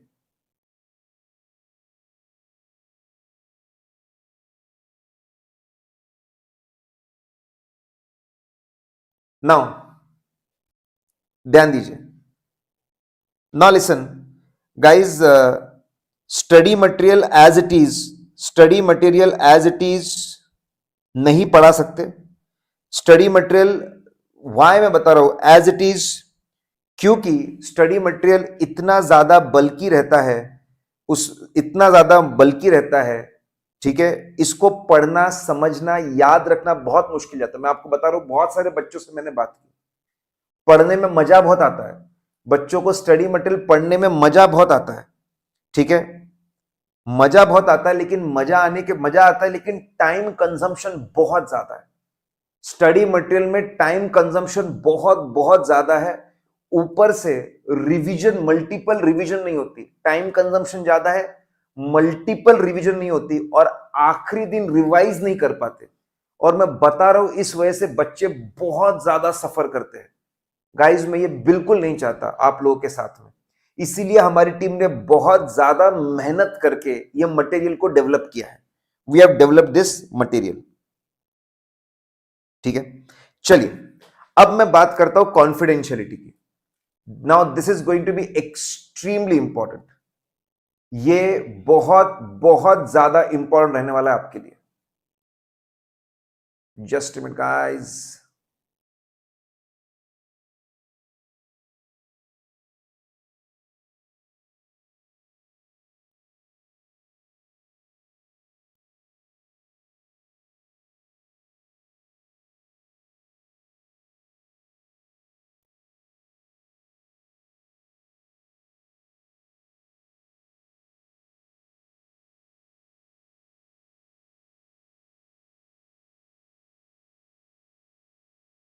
Okay guys, extremely important A category, extremely important A category, इसके आने के चांसेस बहुत ज्यादा। सभी चार्ट अकाउंटेंट से एक्सपेक्ट, आप चार्ट अकाउंटेंट लिखोगे तो भी चलेगा, प्रोफेशनल देखो, एकदम गधे जैसे काम मत करो। सर प्रोफेशनल अकाउंटेंट वर्ड लिखना तो ही मार्क्स मिलेंगे क्या? चार्ट अकाउंटेंट वर्ड लिख दिया तो मार्क्स नहीं मिलेंगे क्या? अरे यार ऐसा नहीं होता बेटा, सामने वाले भी थोड़ा पढ़ा हुआ है, नॉलेजेबल है।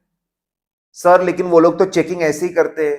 अरे 8 लाख पेपर रहते हैं, 10 लाख पेपर होते हैं, एक पेपर में चेकिंग गलत हो जाती तो उसको घुमा घुमा के ऐसा बताते कि पूरा चेकिंग सिस्टम बेकार है। चलो उससे मेरे को प्रॉब्लम नहीं है, प्रॉब्लम ये है उससे पढ़ने का तरीका खराब कर रहे हो तुम लोग और फिर उसकी वजह से फेल हो रहे हो।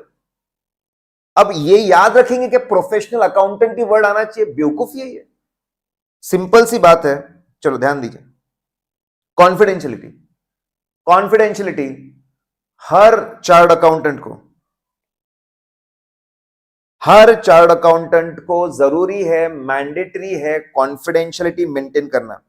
Professional accountants are bound to maintain confidentiality regarding client information. जो भी नॉन पब्लिक इंफॉर्मेशन है ये कभी किसी को नहीं बताना है। ध्यान दीजिए, close associates and family members, accountant must be aware of risk of unintentional disclosure even in social settings and specially to close associates and family members.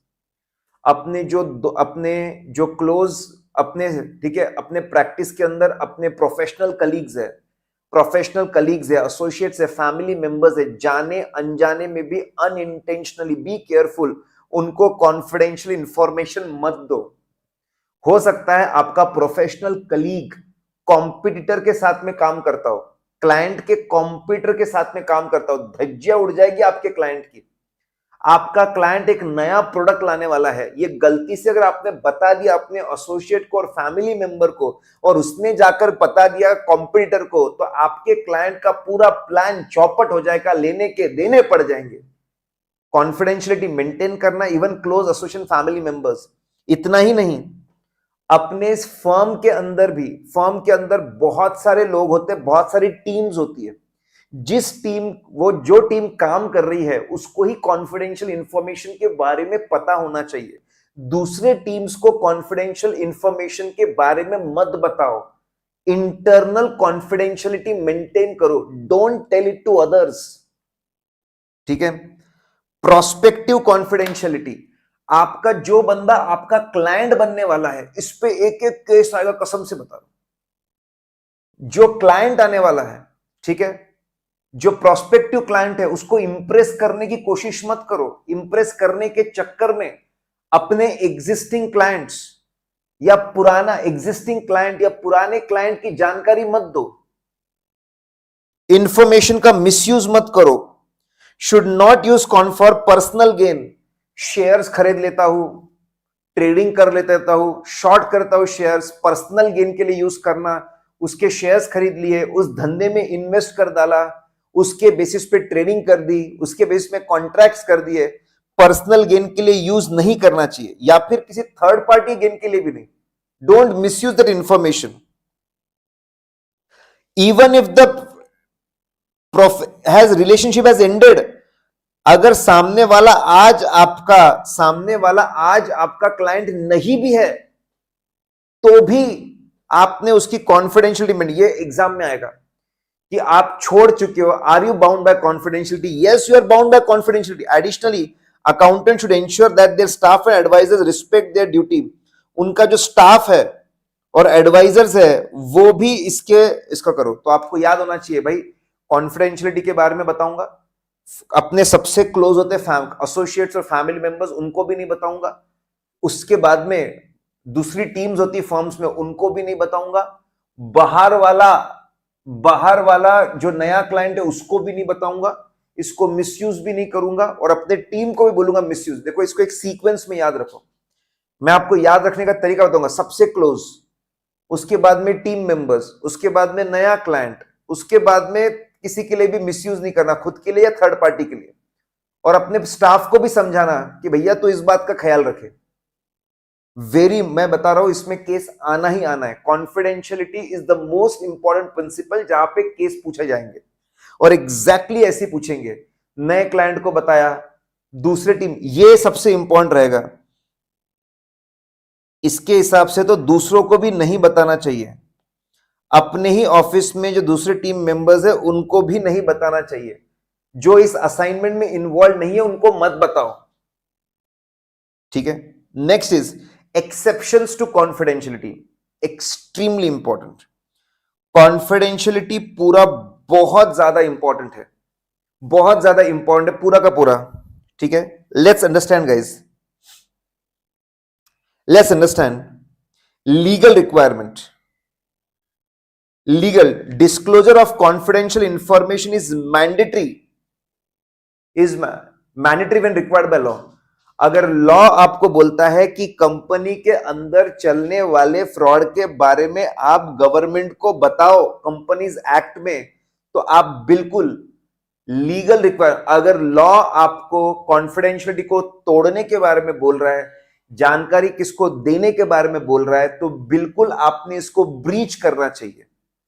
If it is required by law you should breach it. बहुत सी बार देखो India में तो fraud के लिए है सिर्फ, ये लोग इंटरनेशनली, बहुत सी बार इंटरनेशनल लॉज में ऐसा बोला जाता है क्लाइंट ने लॉ तोड़ा उसके बारे में बताओ, तो देखना। लेकिन इंडिया में आज के डेट में सिर्फ एक ही लॉ है, फ्रॉड के बारे में पता चला बताओ, फ्रॉड के बारे में पता चला बताओ। तो अगर लॉ बोलता है, जहां जहां पे एग्जैक्टली लॉ में लिखा है कि ऑडिटर को ये जानकारी कॉन्फिडेंशियलिटी तोड़कर बतानी चाहिए, वो आप बता दो। बहुत बार जो बहुत स्ट्रिक्ट लॉज होते हैं, जैसे टेररिज्म के लॉ होते हैं, वहां पे बोला जाता है बाकी सब लॉज को बाजू में रखो और कॉन्फिडेंशियल इंफॉर्मेशन बताओ, वहां भी बताना पड़ेगा। तो अगर लॉ बोलता है बताओ तो बताना ही पड़ेगा। रेगुलेटरी रिस्पॉन्स में यहां पे सोच समझ के लीगल एडवाइस लेकर, सोच समझ के, आगे हम कुछ बातें पर सोच समझ के जाना पड़ेगा। अगर आपको सेबी ने बुलाया, आपको आरबीआई ने बुलाया, आपको आईआरडीए ने बुलाया, आपको ट्राई ने बुलाया, ये लोग आपको बुला रहे हैं, आपसे बातचीत कर रहे हैं और आपसे कुछ सवाल पूछ रहे हैं, यहां पर रेगुलेटरी रिक्वायरमेंट, रूल्स, रेगुलेशंस पढ़कर आपको बहुत बार कॉन्फिडेंशियल इंफॉर्मेशन देनी पड़ सकती है, लेकिन आपने लीगल हेल्प लेनी चाहिए, इंटरप्रीट करना चाहिए और फिर बताना चाहिए। लॉ में लिखा है तो पक्का बताओ। इसके अलावा कोई अगर आपको बुलाकर पूछ रहा है तो बताना पड़ सकता है, लीगल हेल्प लेनी पड़ेगी, लीगल एडवाइस लेनी पड़ेगी। सर एग्जाम में आया तो लीगल एडवाइस लेंगे, उन्होंने बोला तो बता देंगे। रिव्यू देखो, एक सीक्वेंस है यहां पर भी, शॉर्टकट का एक सीक्वेंस, सबसे बड़ा लॉ, लॉज वाला रेगुलेशन, रिव्यू। आपका जब पीयर रिव्यू होता है, सीए इंस्टीट्यूट का पीयर रिव्यू बोर्ड भेजता है, जाओ जाकर देख के आओ कि सीए फर्म्स में ऑडिट करने का तरीका, मतलब ही होता है क्वालिटी कंट्रोल सिस्टम।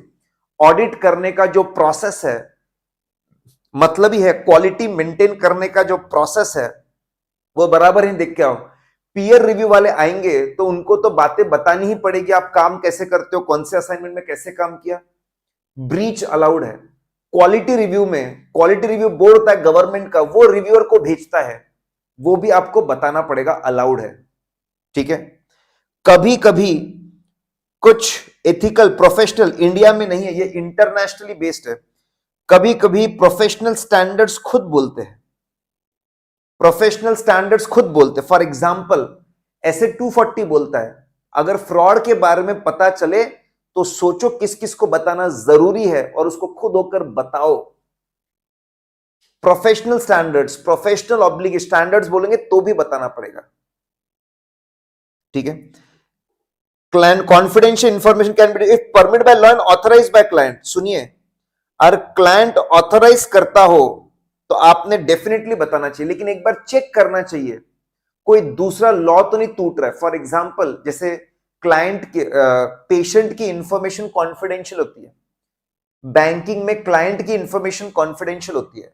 अगर आपने क्लाइंट ने ऑथराइज किया तो बताओ, लेकिन एक बार चेक कर लो, एक बार चेक कर लो कि कोई लॉ तो ब्रीच नहीं हो रहा है ना। और फाइनली खुद को प्रोटेक्ट करना, प्रोफेशनल प्रोटेक्शन। अगर आपके अगेंस्ट इल्जाम लग रहे हैं, आप निग्लिजेंट थे, आपने बराबर काम नहीं किया, तो खुद को प्रोटेक्ट करने के लिए भी आप ब्रीच कर सकते हो। Extremely extremely important.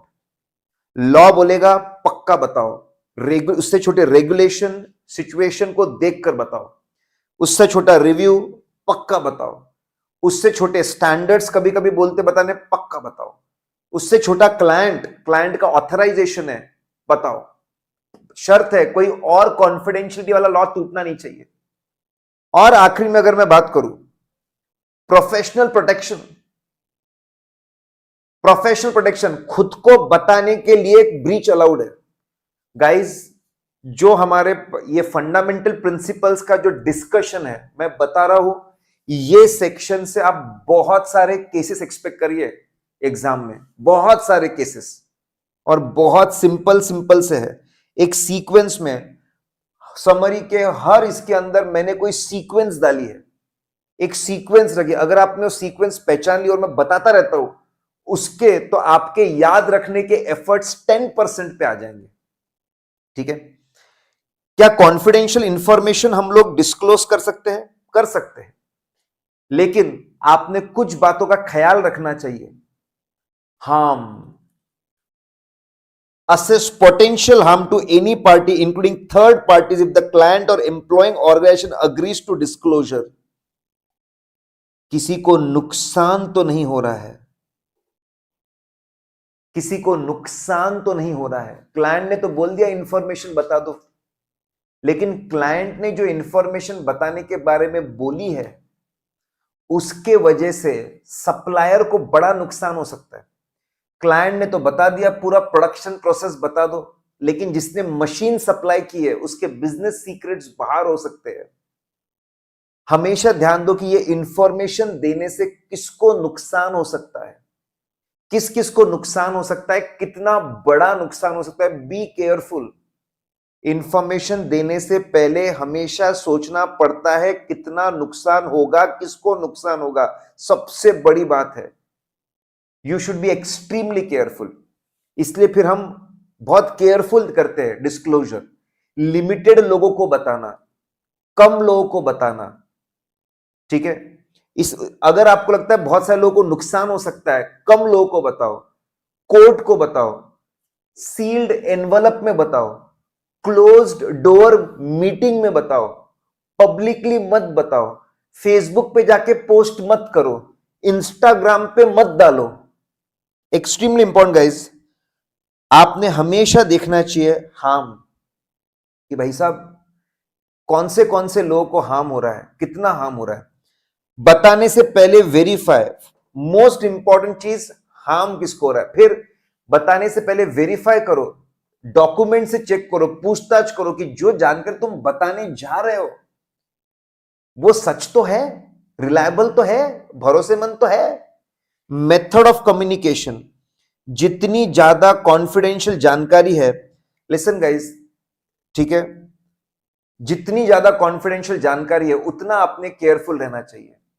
उतना, अगर बहुत कॉन्फिडेंशियल है, क्लोज डोर मीटिंग, मैंने आपको बताया क्लोज डोर मीटिंग करो, प्राइवेट मीटिंग में बताओ, रिटर्न में मत बताओ, पब्लिक कम्युनिकेशन चैनल मत यूज करो, जाओ जाकर मिलो, क्लोज डोर मीटिंग में आप बताओ। ठीक है? सील्ड एनवलप में आप बताओ। सुटेबल रेसिपिएंट सुटेबल होना चाहिए। मतलब अरे भाई बहुत कॉन्फिडेंशियल इंफॉर्मेशन है, सामने वाले के अकाउंट्स हेड नहीं, सामने वाले के एमडी से मिलो, सेबी के हेड से मिलो। जितनी ज्यादा सेंसिटिव इंफॉर्मेशन हो उतने बड़े आदमी को बताओ। सबसे इंपॉर्टेंट हार्म है क्या, उससे थोड़ा, उससे कम वेरीफाई करो, फिर कैसे बताना वो तय करो, और सही बंदे को बताओ, मोस्ट पावरफुल बंदे को बताओ। Guys extremely important. कॉन्फिडेंशियलिटी के सारी चीजें में केस आने के चांसेस है। आपको बता देंगे कि भैया ऐसी ऐसी जानकारी आपको बतानी पड़ रही है, what factors you will keep in mind. These are the 4 factors. ये 4 फैक्टर्स है जो आप लोगों को दिमाग में रखने पड़ेंगे, आपको ध्यान में रखने पड़ेंगे। ठीक है? फिर ये हम पहले भी, भले ही, अगेन वेरी इंपॉर्टेंट, भले ही किसी का असाइनमेंट खत्म हो चुका हो, उसको 10 दिन हुए हो, 1 साल हुए हो, 2 साल हुए हो, 3 साल हुए हो, 4 साल उसे हुए हो, कोई भी आपके पास सीक्रेट इंफॉर्मेशन है, वो माल कहां से खरीदते थे, वो प्रोडक्शन कैसे करते थे, पैसा कैसे उठाते थे, टर्म्स ऑफ कॉन्ट्रैक्ट क्या होते थे, वो कॉन्फिडेंशियल इंफॉर्मेशन आप किसी को नहीं बता सकते। एक्सपीरियंस यूज कर सकते हो। सर इसका क्या मतलब है? अगर आप किसी के लिए टेक्सटाइल इंडस्ट्री में काम करते थे, सॉफ्टवेयर इंडस्ट्री में काम करते थे, तो वो इंडस्ट्री में किस तरह की गलतियां होती है, किस तरह के प्रॉब्लम्स होते हैं जो आपने देखे हैं, वो एक्सपीरियंस आप दूसरे जगह यूज कर सकते हो। Absolutely fine, absolutely fine. लेकिन वो इंफॉर्मेशन जो कॉन्फिडेंशियल इंफॉर्मेशन थी, बिजनेस सीक्रेट्स थे, वो जानकारी आप किसी को नहीं बता सकते। आपको एग्जाम में केस आएगा, आपको एग्जाम में इसके ऊपर केस आएगा कि आप एक फार्मा कंपनी का ऑडिट करते थे, फार्मा कंपनी का ऑडिट करते थे और उसके सारे सीक्रेट्स, रिसर्च, डेवलपमेंट, नई दवाइयां, पेटेंट्स, प्रोसेस, सब कुछ आपको पता है। अभी अभी आपने वो असाइनमेंट खत्म किया, आपको रोटेशन लग गया, आपको रोटेशन लग गया और अब आपको ऑफर आया है कॉम्पिटिटर फार्मा कंपनी का ऑडिट करने का। कॉम्पिटिटर फार्मा कंपनी का ऑडिट करने का आपको ऑफर आया है। Should you accept it? Accept ऐसा कोई लॉ नहीं है, you should be very careful. आपने कोई भी you should be extremely careful. अगर आपको ऐसा लग रहा है आपको प्रेशराइज किया जाएगा, आपसे इंफॉर्मेशन निकाली जाएगी, यू शुड रेजिस्ट। वहां पे एक जजमेंट कॉल लेना पड़ेगा। आपको ऐसा लगता है कि नहीं, ये एक प्रोफेशनल चीज है, मैं इस इंडस्ट्री का एक्सपर्ट हूं, इसलिए मुझे कांटेक्ट कर रहे हैं, मेरी काबिलियत पे मुझे कांटेक्ट कर रहे हैं, कोई प्रेशराइजेशन नहीं होगा, मैंने टर्म्स एंड कंडीशंस क्लियर कर ली है पहले ही कि मुझसे कोई कॉन्फिडेंशियल इंफॉर्मेशन एक्सपेक्ट मत करना, आप बिल्कुल एक्सेप्ट कर सकते हो। लेकिन एक्सेप्ट करने से पहले 4 बार सोचना पड़ेगा, कुछ क्लैरिफिकेशंस लेने पड़ेंगे, फिर ही आप इसको एक्सेप्ट कर पाओगे। वेरी इंपॉर्टेंट गाइस, बहुत इंपॉर्टेंट। आपका 111 नंबर पे इंटीग्रिटी था, ठीक है। फटाफट हम लोगों ने क्या क्या पढ़ा। मैंने आज आप लोगों को शुरुआत में मेरा इंट्रोडक्शन दिया, सब्जेक्ट का इंट्रोडक्शन दिया, पेपर के बारे में बताया, हम कैसे पढ़ने वाले उसके बारे में मैंने आप लोग कैसे पढ़ने वाले उसके बारे में मैंने आपको बताया। हमारी जो बहुत ही प्यारी समरी है, we are planning to name it Saral. Saral summary है हमारी, एकदम सरल समरी, पढ़ने में बहुत आसान, पढ़ने का मन करेगा, एक एक लाइन में बांटा हुआ है, साइड हेडिंग्स दी हुई है और पूरा का पूरा मॉड्यूल एज इट इज हम लोगों ने फॉलो किया है। एक भी कॉन्सेप्ट, एक भी स्टेटमेंट हम लोगों ने डिलीट नहीं किया है, उसको समराइज करके, सिंप्लीफाई करके विद कीवर्ड्स लेकर आए हैं, उसके बारे में बताया। चैप्टर की बात करूं तो प्रोफेशनल एथिक्स चैप्टर से हमने शुरुआत की। प्रोफेशनल एथिक्स चैप्टर, एथिक्स एक बेसिक इंट्रोडक्शन देखा, बहुत सिंपल, क्या सही है क्या गलत है, प्रोफेशन के भी एथिक्स होते हैं, हम सब लोग हमसे ट्रस्ट एक्सपेक्ट करते हैं, हम ट्रस्ट देंगे। हमने बोला कोड ऑफ एथिक्स के 4 पार्ट होते हैं और पहले ही पार्ट में लिखा हुआ है फंडामेंटल प्रिंसिपल्स के बारे में, 5 प्रिंसिपल्स के बारे में। पहले हमने बात की ऑब्जेक्टिविटी को लेकर, बीइंग ऑनेस्ट को लेकर, वहां पे प्यारी बात थी, झूठे लोगों से दूर रहो, फंस गए हो तो छोड़ दो, मॉडिफाई करके आओ रिपोर्ट, ठीक है। इंटीग्रिटी की हम लोगों ने बात की। फिर हम लोगों ने बात की ऑब्जेक्टिविटी की, बीइंग अनबायस्ड रहने की। अनबायस्ड रहना कितना जरूरी है, क्यों जरूरी है, वो हम लोगों ने देखा। कोई अनड्यू इन्फ्लुएंस, प्रेशराइज आपको कर रहा होगा तो आपने नहीं करना चाहिए, वो हम लोगों ने डिस्कस किया। असाइनमेंट नहीं लेना चाहिए। कॉम्पिटेंस अटेन करो, मेंटेन करो, उसके हिसाब से केयरफुली काम करो और लोगों को बताओ कि क्या लिमिटेशंस है आपके काम के। Be transparent. सबसे प्यारा था कॉन्फिडेंशियलिटी, सबसे क्लोज लोगों से भी कॉन्फिडेंशियलिटी, कलीग लोगों से भी कॉन्फिडेंशियलिटी, प्रोस्पेक्टिव लोगों से भी कॉन्फिडेंशियलिटी, ठीक है। सबसे कॉन्फिडेंशियलिटी मेंटेन करना पड़ता है। एक्सेप्शंस देखिए उसके, अगर बताना है तो कौन सी बातें देखनी वो बताना है। प्रोफेशनल बिहेवियर गाइस, हम लोग आज चलिए फटाफट प्रोफेशनल बिहेवियर की अगर मैं बात करूं, प्रोफेशनल बिहेवियर मतलब चार्ट अकाउंटेंट ने लॉ रेगुलेशंस का सम्मान करना चाहिए और कोई भी काम ऐसा नहीं करना है which bring discredit to the profession, profession का नाम खराब होता हो, कुछ भी ऐसा मत करो, ठीक है।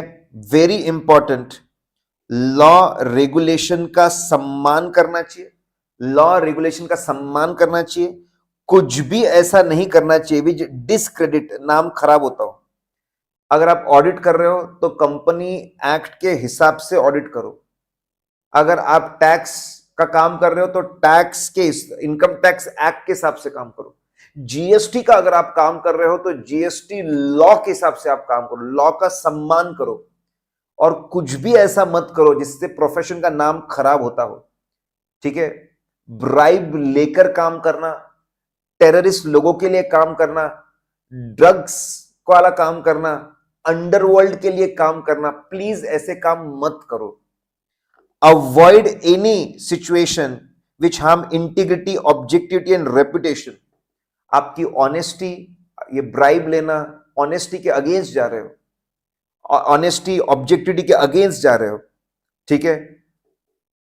रेपुटेशन, ये जितने भी एग्जाम्पल थे, अवॉइड कोई भी ऐसा काम, उसी बात को बोल रहे हैं, अवॉइड कोई भी काम ऐसा जो डिस्क्रेडिट कर दे आपके प्रोफेशन को।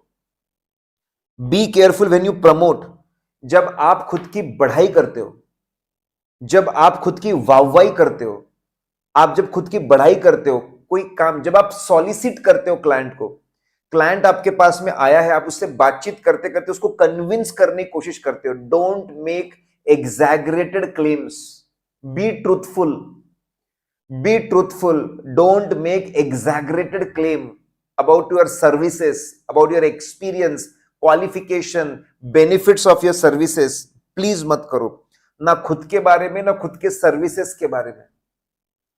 रिस्पेक्ट अदर्स, दूसरे लोग झूठे हैं, निकम्मे हैं, नालायक है, डिस्पैरेजिंग, बिना सोचे समझे, बिना कंफर्म किए दूसरों को झूठा बोलना, नीचा बोलना, बुरा बोलना, गलत बोलना, ऐसा मत करो। और एडवर्टीजमेंट गाइडलाइंस जो है इंस्टीट्यूट के, आईसीआई ने जो, काउंसिल ने जो इशू किए, एथिकल हैंडबुक ने जो क्लैरिफिकेशन, फॉलो करो गाइस। प्रोफेशनल बिहेवियर मतलब लॉ के हिसाब से काम करना, डिस्क्रेडिट, अवॉइड करना बुरे काम। इसमें प्रमोशन, ये 2 पॉइंट आप एक मान लो, ये 2 पॉइंट आप एक मान लो, इसको हम कंबाइन कर सकते हैं।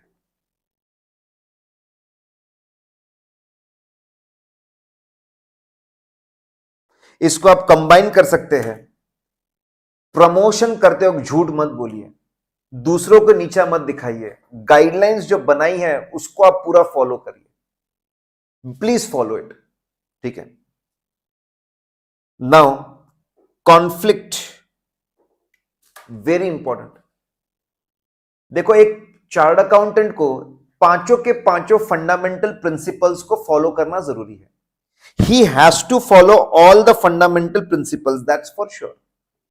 और हमारा पूरा का पूरा फ्रेमवर्क बना हुआ है। We have a complete framework, मतलब basic principles, structures and discussion which guides a person how to work. हमारा कंप्लायंस से पूरा फ्रेमवर्क है जो हमको इंप्लीमेंटेशन के बारे में बात करता है, इंप्लीमेंटेशन के बारे में बात करता है, ठीक है। नाउ वेरी इंपॉर्टेंट, कभी कभी very very interesting and very important, कभी कभी कॉन्फ्लिक्ट हो सकता है फंडामेंटल प्रिंसिपल्स के बीच में। There can be conflict. कैसा कॉन्फ्लिक्ट सर? मैं बताता हूं आपको। देखिए, प्रोफेशनल बिहेवियर बोलता है सम्मान करो लॉ का और टर्म्स ऑफ एंगेजमेंट का। हमने क्लाइंट को प्रॉमिस किया था हम रिपोर्ट दे देंगे 15 जून तक, 15 जून तक हम रिपोर्ट देंगे, और हमने ये पहले से बोल के रखा हुआ है, 6 महीने पहले से बोल के रखा हुआ है, 1 साल पहले से बोल के रखा हुआ है, हमने पहले से बोल के रखी है बात।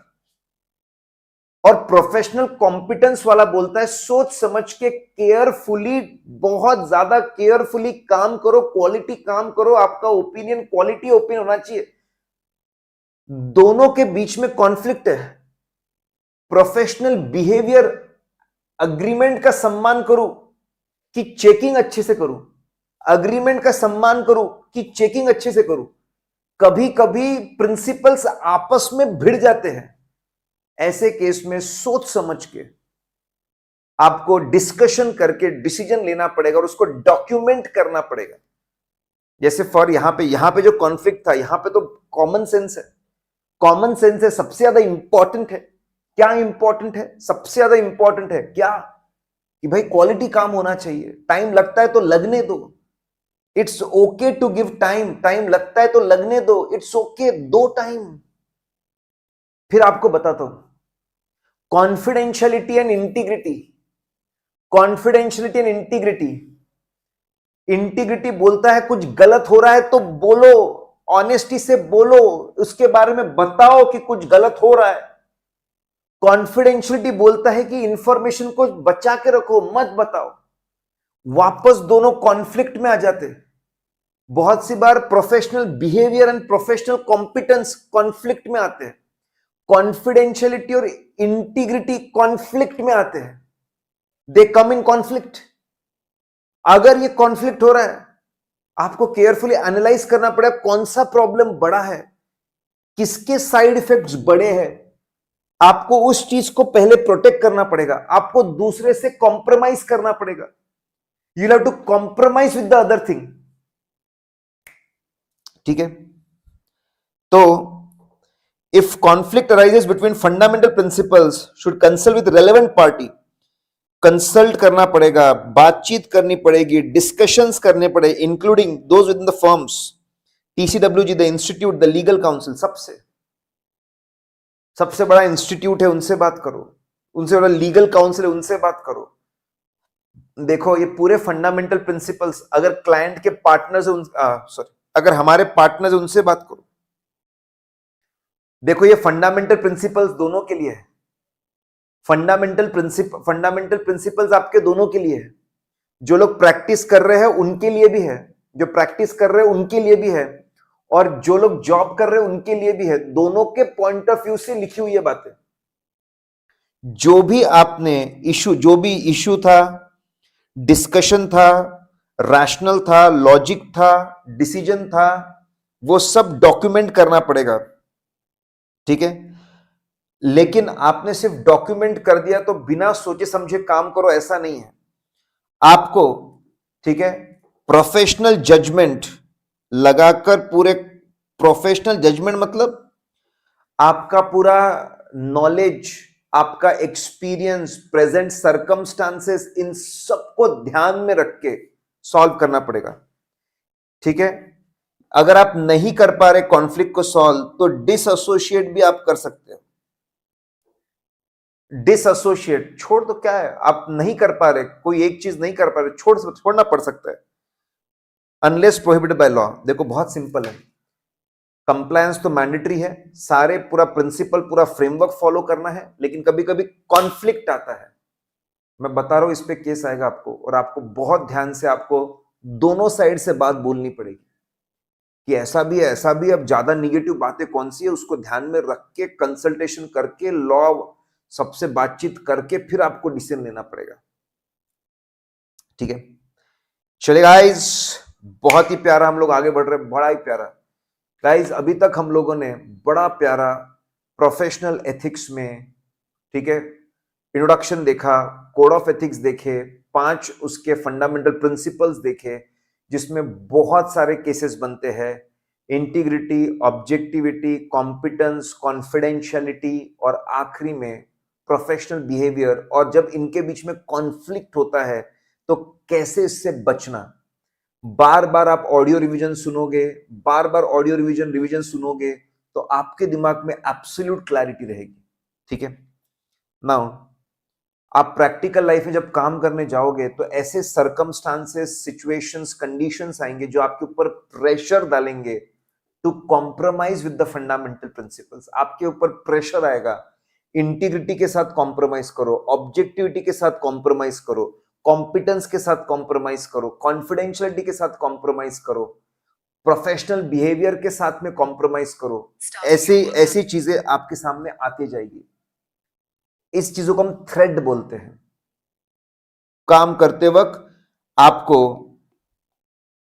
ठीक है, थ्रेड्स, आइडेंटिफाई करो threats, you should identify threats to comply with fundamental principles. आपको इवैल्यूएट करना पड़ेगा, पहले थ्रेट्स को आइडेंटिफाई करना पड़ेगा, फिर इवैल्यूएट थ्रेट कितना बड़ा है, कितना बड़ा प्रॉब्लम हो सकता है, क्या सही में मेरे ऊपर इतना प्रेशर आ जाएगा कि मुझे रिपोर्ट से कॉम्प्रोमाइज करना पड़ रहा है, ओपिनियन से कॉम्प्रोमाइज करना पड़ रहा है, सर्विस से कॉम्प्रोमाइज करना पड़ा है, कितना बड़ा थ्रेट है, और फिर अगर बड़ा है तो उससे कैसे डील करना, एड्रेसिंग द थ्रेट, कैसे, क्या हम चीजों को एलिमिनेट कर सकते हैं, क्या थ्रेट लेवल को हम कम कर सकते हैं।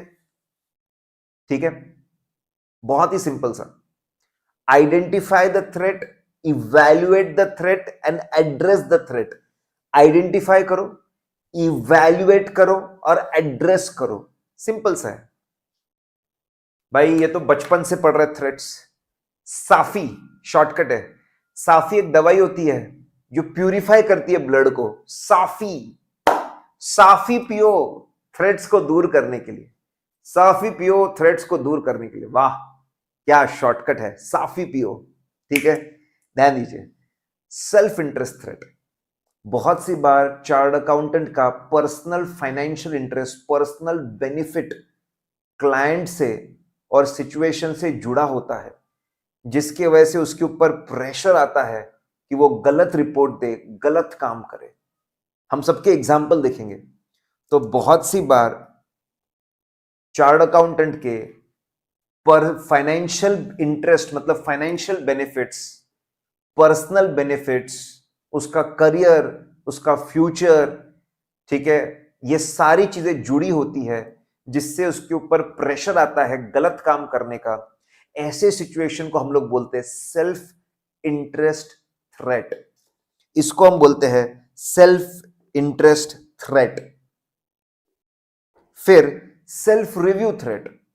बहुत सी बार ऐसी सिचुएशन आती है कि चार्टर्ड अकाउंटेंट को अपना ही काम फिर से चेक करना पड़ता है। उसने ही अकाउंटिंग करवाई थी, वही ऑडिट कर रहा है। उसने जिस कंपनी में अकाउंटिंग करवाई थी वो एमैल्गमेट हो गई उस कंपनी में जिसका वो ऑडिट कर रहा है। बहुत बार ऐसी सिचुएशन आ जाती है, चाहकर या फिर नहीं चाहकर, कि उसको खुद का काम इवैल्यूएट करना पड़ता है और वो प्रेशर में होता है। खुद के काम को वो गलत नहीं बोल पाता, गलतियों को छुपाने की कोशिश करता है। Self review threat. फिर एडवोकेसी थ्रेट। कभी कभी अपने सर्विसेज में वो क्लाइंट के नए आईपीओ आ रहा है, क्लाइंट का इतना प्रमोशन करता है, क्लाइंट को इतना सपोर्ट करता है, उसकी इतनी तारीफ करता है कि वो झूठी बातें बोलने लग जाता है, झूठ बोलने लग जाता है, सच्चाई को भूल जाता है। क्योंकि उसको आईपीओ सक्सेसफुल करना है, ज्यादा वैल्यूएशन लाना है, उस चक्कर में अनएथिकल काम करने का प्रेशर आ जाता है। कभी कभी चार्ट अकाउंटेंट ऐसा असाइनमेंट ले लेता है जिसमें उसको कुछ चीजें करके दिखानी है, प्रूव करके दिखाना है। उस चक्कर में उस पर प्रेशर आता है झूठ बोलने का, गलत काम करने का। साफी एडवोकेसी थ्रेट। कभी कभी ऐसे असाइनमेंट्स है, अपने क्लोज दोस्त है, रिलेशंस है, उनको प्रोटेक्ट करने के चक्कर में, उनके तरफ सिंपैथी बताने के चक्कर में वो गलत काम कर देता है। Familiarity threat. फिर हमारे पास है इंटिमिडेशन थ्रेट। कभी कभी क्लाइंट या फिर एम्प्लॉइंग ऑर्गेनाइजेशन डराती है, धमकाती है, निकाल देंगे तेरे को, निकाल देंगे तेरे को अगर तूने सही काम नहीं किया तो। ठीक है गाइस, तो intimidation threat. Let's freeze guys, आज यहीं पे खत्म करते हैं क्विकली। एक बार हम लोगों ने जो जो चीज देखी, एक सिंपल सा केस स्टडी पढ़ा जिसमें बंदा पैसा लेकर गलत रिपोर्टिंग करता है, अनएथिकल एक्टिविटी करता है, ऐसा मत करो। फिर हमने बोला एथिकल सबको रहना पड़ता है, एथिक्स के प्रिंसिपल्स होते हैं, प्रोफेशनल एथिक्स भी, हमसे ट्रस्ट एक्सपेक्टेड है, इसके लिए कोड ऑफ एथिक्स है, उसको फॉलो नहीं किया तो पनिश किया जाता है। हमारा मोटो भी ये बोलता है हमेशा एथिकल चले, लोग चले ना चले, या एशा सप्तेषु जागृति। 4 पार्ट है। पार्ट 1 सबको फॉलो करना है फंडामेंटल प्रिंसिपल्स। पार्ट 2 जॉब वालों के लिए, पार्ट 3 प्रैक्टिस वालों के लिए, पार्ट 4 इंडिपेंडेंस के लिए, उसमें ए पार्ट ऑडिट और रिव्यू के इंडिपेंडेंस के लिए, B part non audit assurance services के लिए, ग्लॉसरी भी है। फिर हर आप जो स्ट्रक्चर मिलेगा आपको, इंट्रोडक्शन पार्ट मिलेगा, उसमें पूरा ओवरव्यू होगा, फिर आपको रिक्वायरमेंट पार्ट मिलेगा, उसका एप्लीकेशन पार्ट मिलेगा। कंप्लायंस मैंडेटरी है, लॉ अगर कभी आड़े आए तो बस उतना लॉ फॉलो करो, रेस्ट ऑफ द चीज आपको फॉलो करनी पड़ेगी। फंडामेंटल प्रिंसिपल्स, इंटीग्रिटी, 111, आपको ऑनेस्टी के साथ चलना है, बुराई के साथ आपको बुरा काम कभी नहीं लेना है, बुरा काम आ गया छोड़ देना है। अगर आप मॉडिफाई कर दोगे रिपोर्ट तो हम आपकी दाद देंगे कि आपने ऑनेस्टी के हिसाब से काम किया। ऑब्जेक्टिविटी, आपको अनबायस चलना है, बहुत ज्यादा कोई आप पे प्रेशर डाले बायस करने के लिए, पार्शलिटी करने के लिए, वो काम मत लो, छोड़ दो वो काम को। कॉम्पिटेंस, आपको स्किल्स और नॉलेज अटेन करनी है, मेंटेन करनी है, उसको अच्छे से इंप्लीमेंट करना है। मेंटेन करने के लिए आपको कंटिन्यूइंग प्रोफेशनल डेवलपमेंट का काम करना पड़ेगा। अपनी टीम भी अच्छे से काम करे ना देखो, और सामने वाले को शॉर्टकमिंग्स के बारे में बताओ। कॉन्फिडेंशियलिटी मेंटेन करो, क्लोज एसोसिएट, फैमिली, फिर अपने फर्म के भी लोग, नए क्लाइंट, सबसे आपको, और ये जानकारी का बिल्कुल मिसयूज नहीं होना चाहिए, आपने स्टाफ की भी। लॉ बोलेगा तोड़ सकते हो, कॉन्फिडेंस, रेगुलेटरी बोलेगा तोड़ सकते हो, रिव्यू, पीयर रिव्यू, क्वालिटी तोड़ सकते हो, स्टैंडर्ड्स कोई बोलेंगे तोड़ सकते हो, क्लाइंट ऑथराइज करे तोड़ सकते हो, खुद को बचाने के लिए तोड़ सकते हो। 6 चीजें हैं, 6 एक्सेप्शंस है जहां पे आप तोड़ सकते हो, ठीक है। फिर बताने से पहले देखो सबसे इंपॉर्टेंट कितना हार्मफुल है, वेरीफाई करो इंफॉर्मेशन, फिर तय करो कैसे बताना और किसको बताना। कॉन्फिडेंशियल इंफॉर्मेशन, पास्ट क्लाइंट हुआ तो भी क्या हुआ, कॉन्फिडेंशियल रखो, एक्सपीरियंस यूज कर सकते हो, ठीक है, इंफॉर्मेशन बता नहीं सकते। प्रोफेशनल, लॉ का सम्मान करो, डिस्क्रेडिट मत करो, प्रमोशन करते वक्त भी दूसरों का सम्मान करो, गाइडलाइंस फॉलो करो। कॉन्फ्लिक्ट आया तो सोच समझ के सलाह मशवरा करके आगे बढ़ो, डॉक्यूमेंट करो क्या मामला था, क्या डिस्कशन हुआ, क्या डिसीजन है, क्या लॉजिक है। थ्रेट्स को आइडेंटिफाई करो, इवैल्यूएट करो, एड्रेस करो। टाइप्स ऑफ थ्रेट्स की अगर मैं बात करता हूं, ठीक है, टाइप्स ऑफ थ्रेट्स की अगर मैं बात करूं तो साफी, self interest threat, self review threat, advocacy threat, family threat, intimidation. Guys, I hope आप लोगों को ये बड़ा प्यारा लेक्चर बहुत मजा आया, आपका दिल खुश हो गया, बागबान हो गया। तो इसका ऑडियो रिवीजन आपको जल्दी मिल जाएगा, एक लिंक के अंदर सारी चीजें आती रहेगी। गाइज, एंजॉय द सेशंस और अपनी पढ़ाई को जोरदार करिए।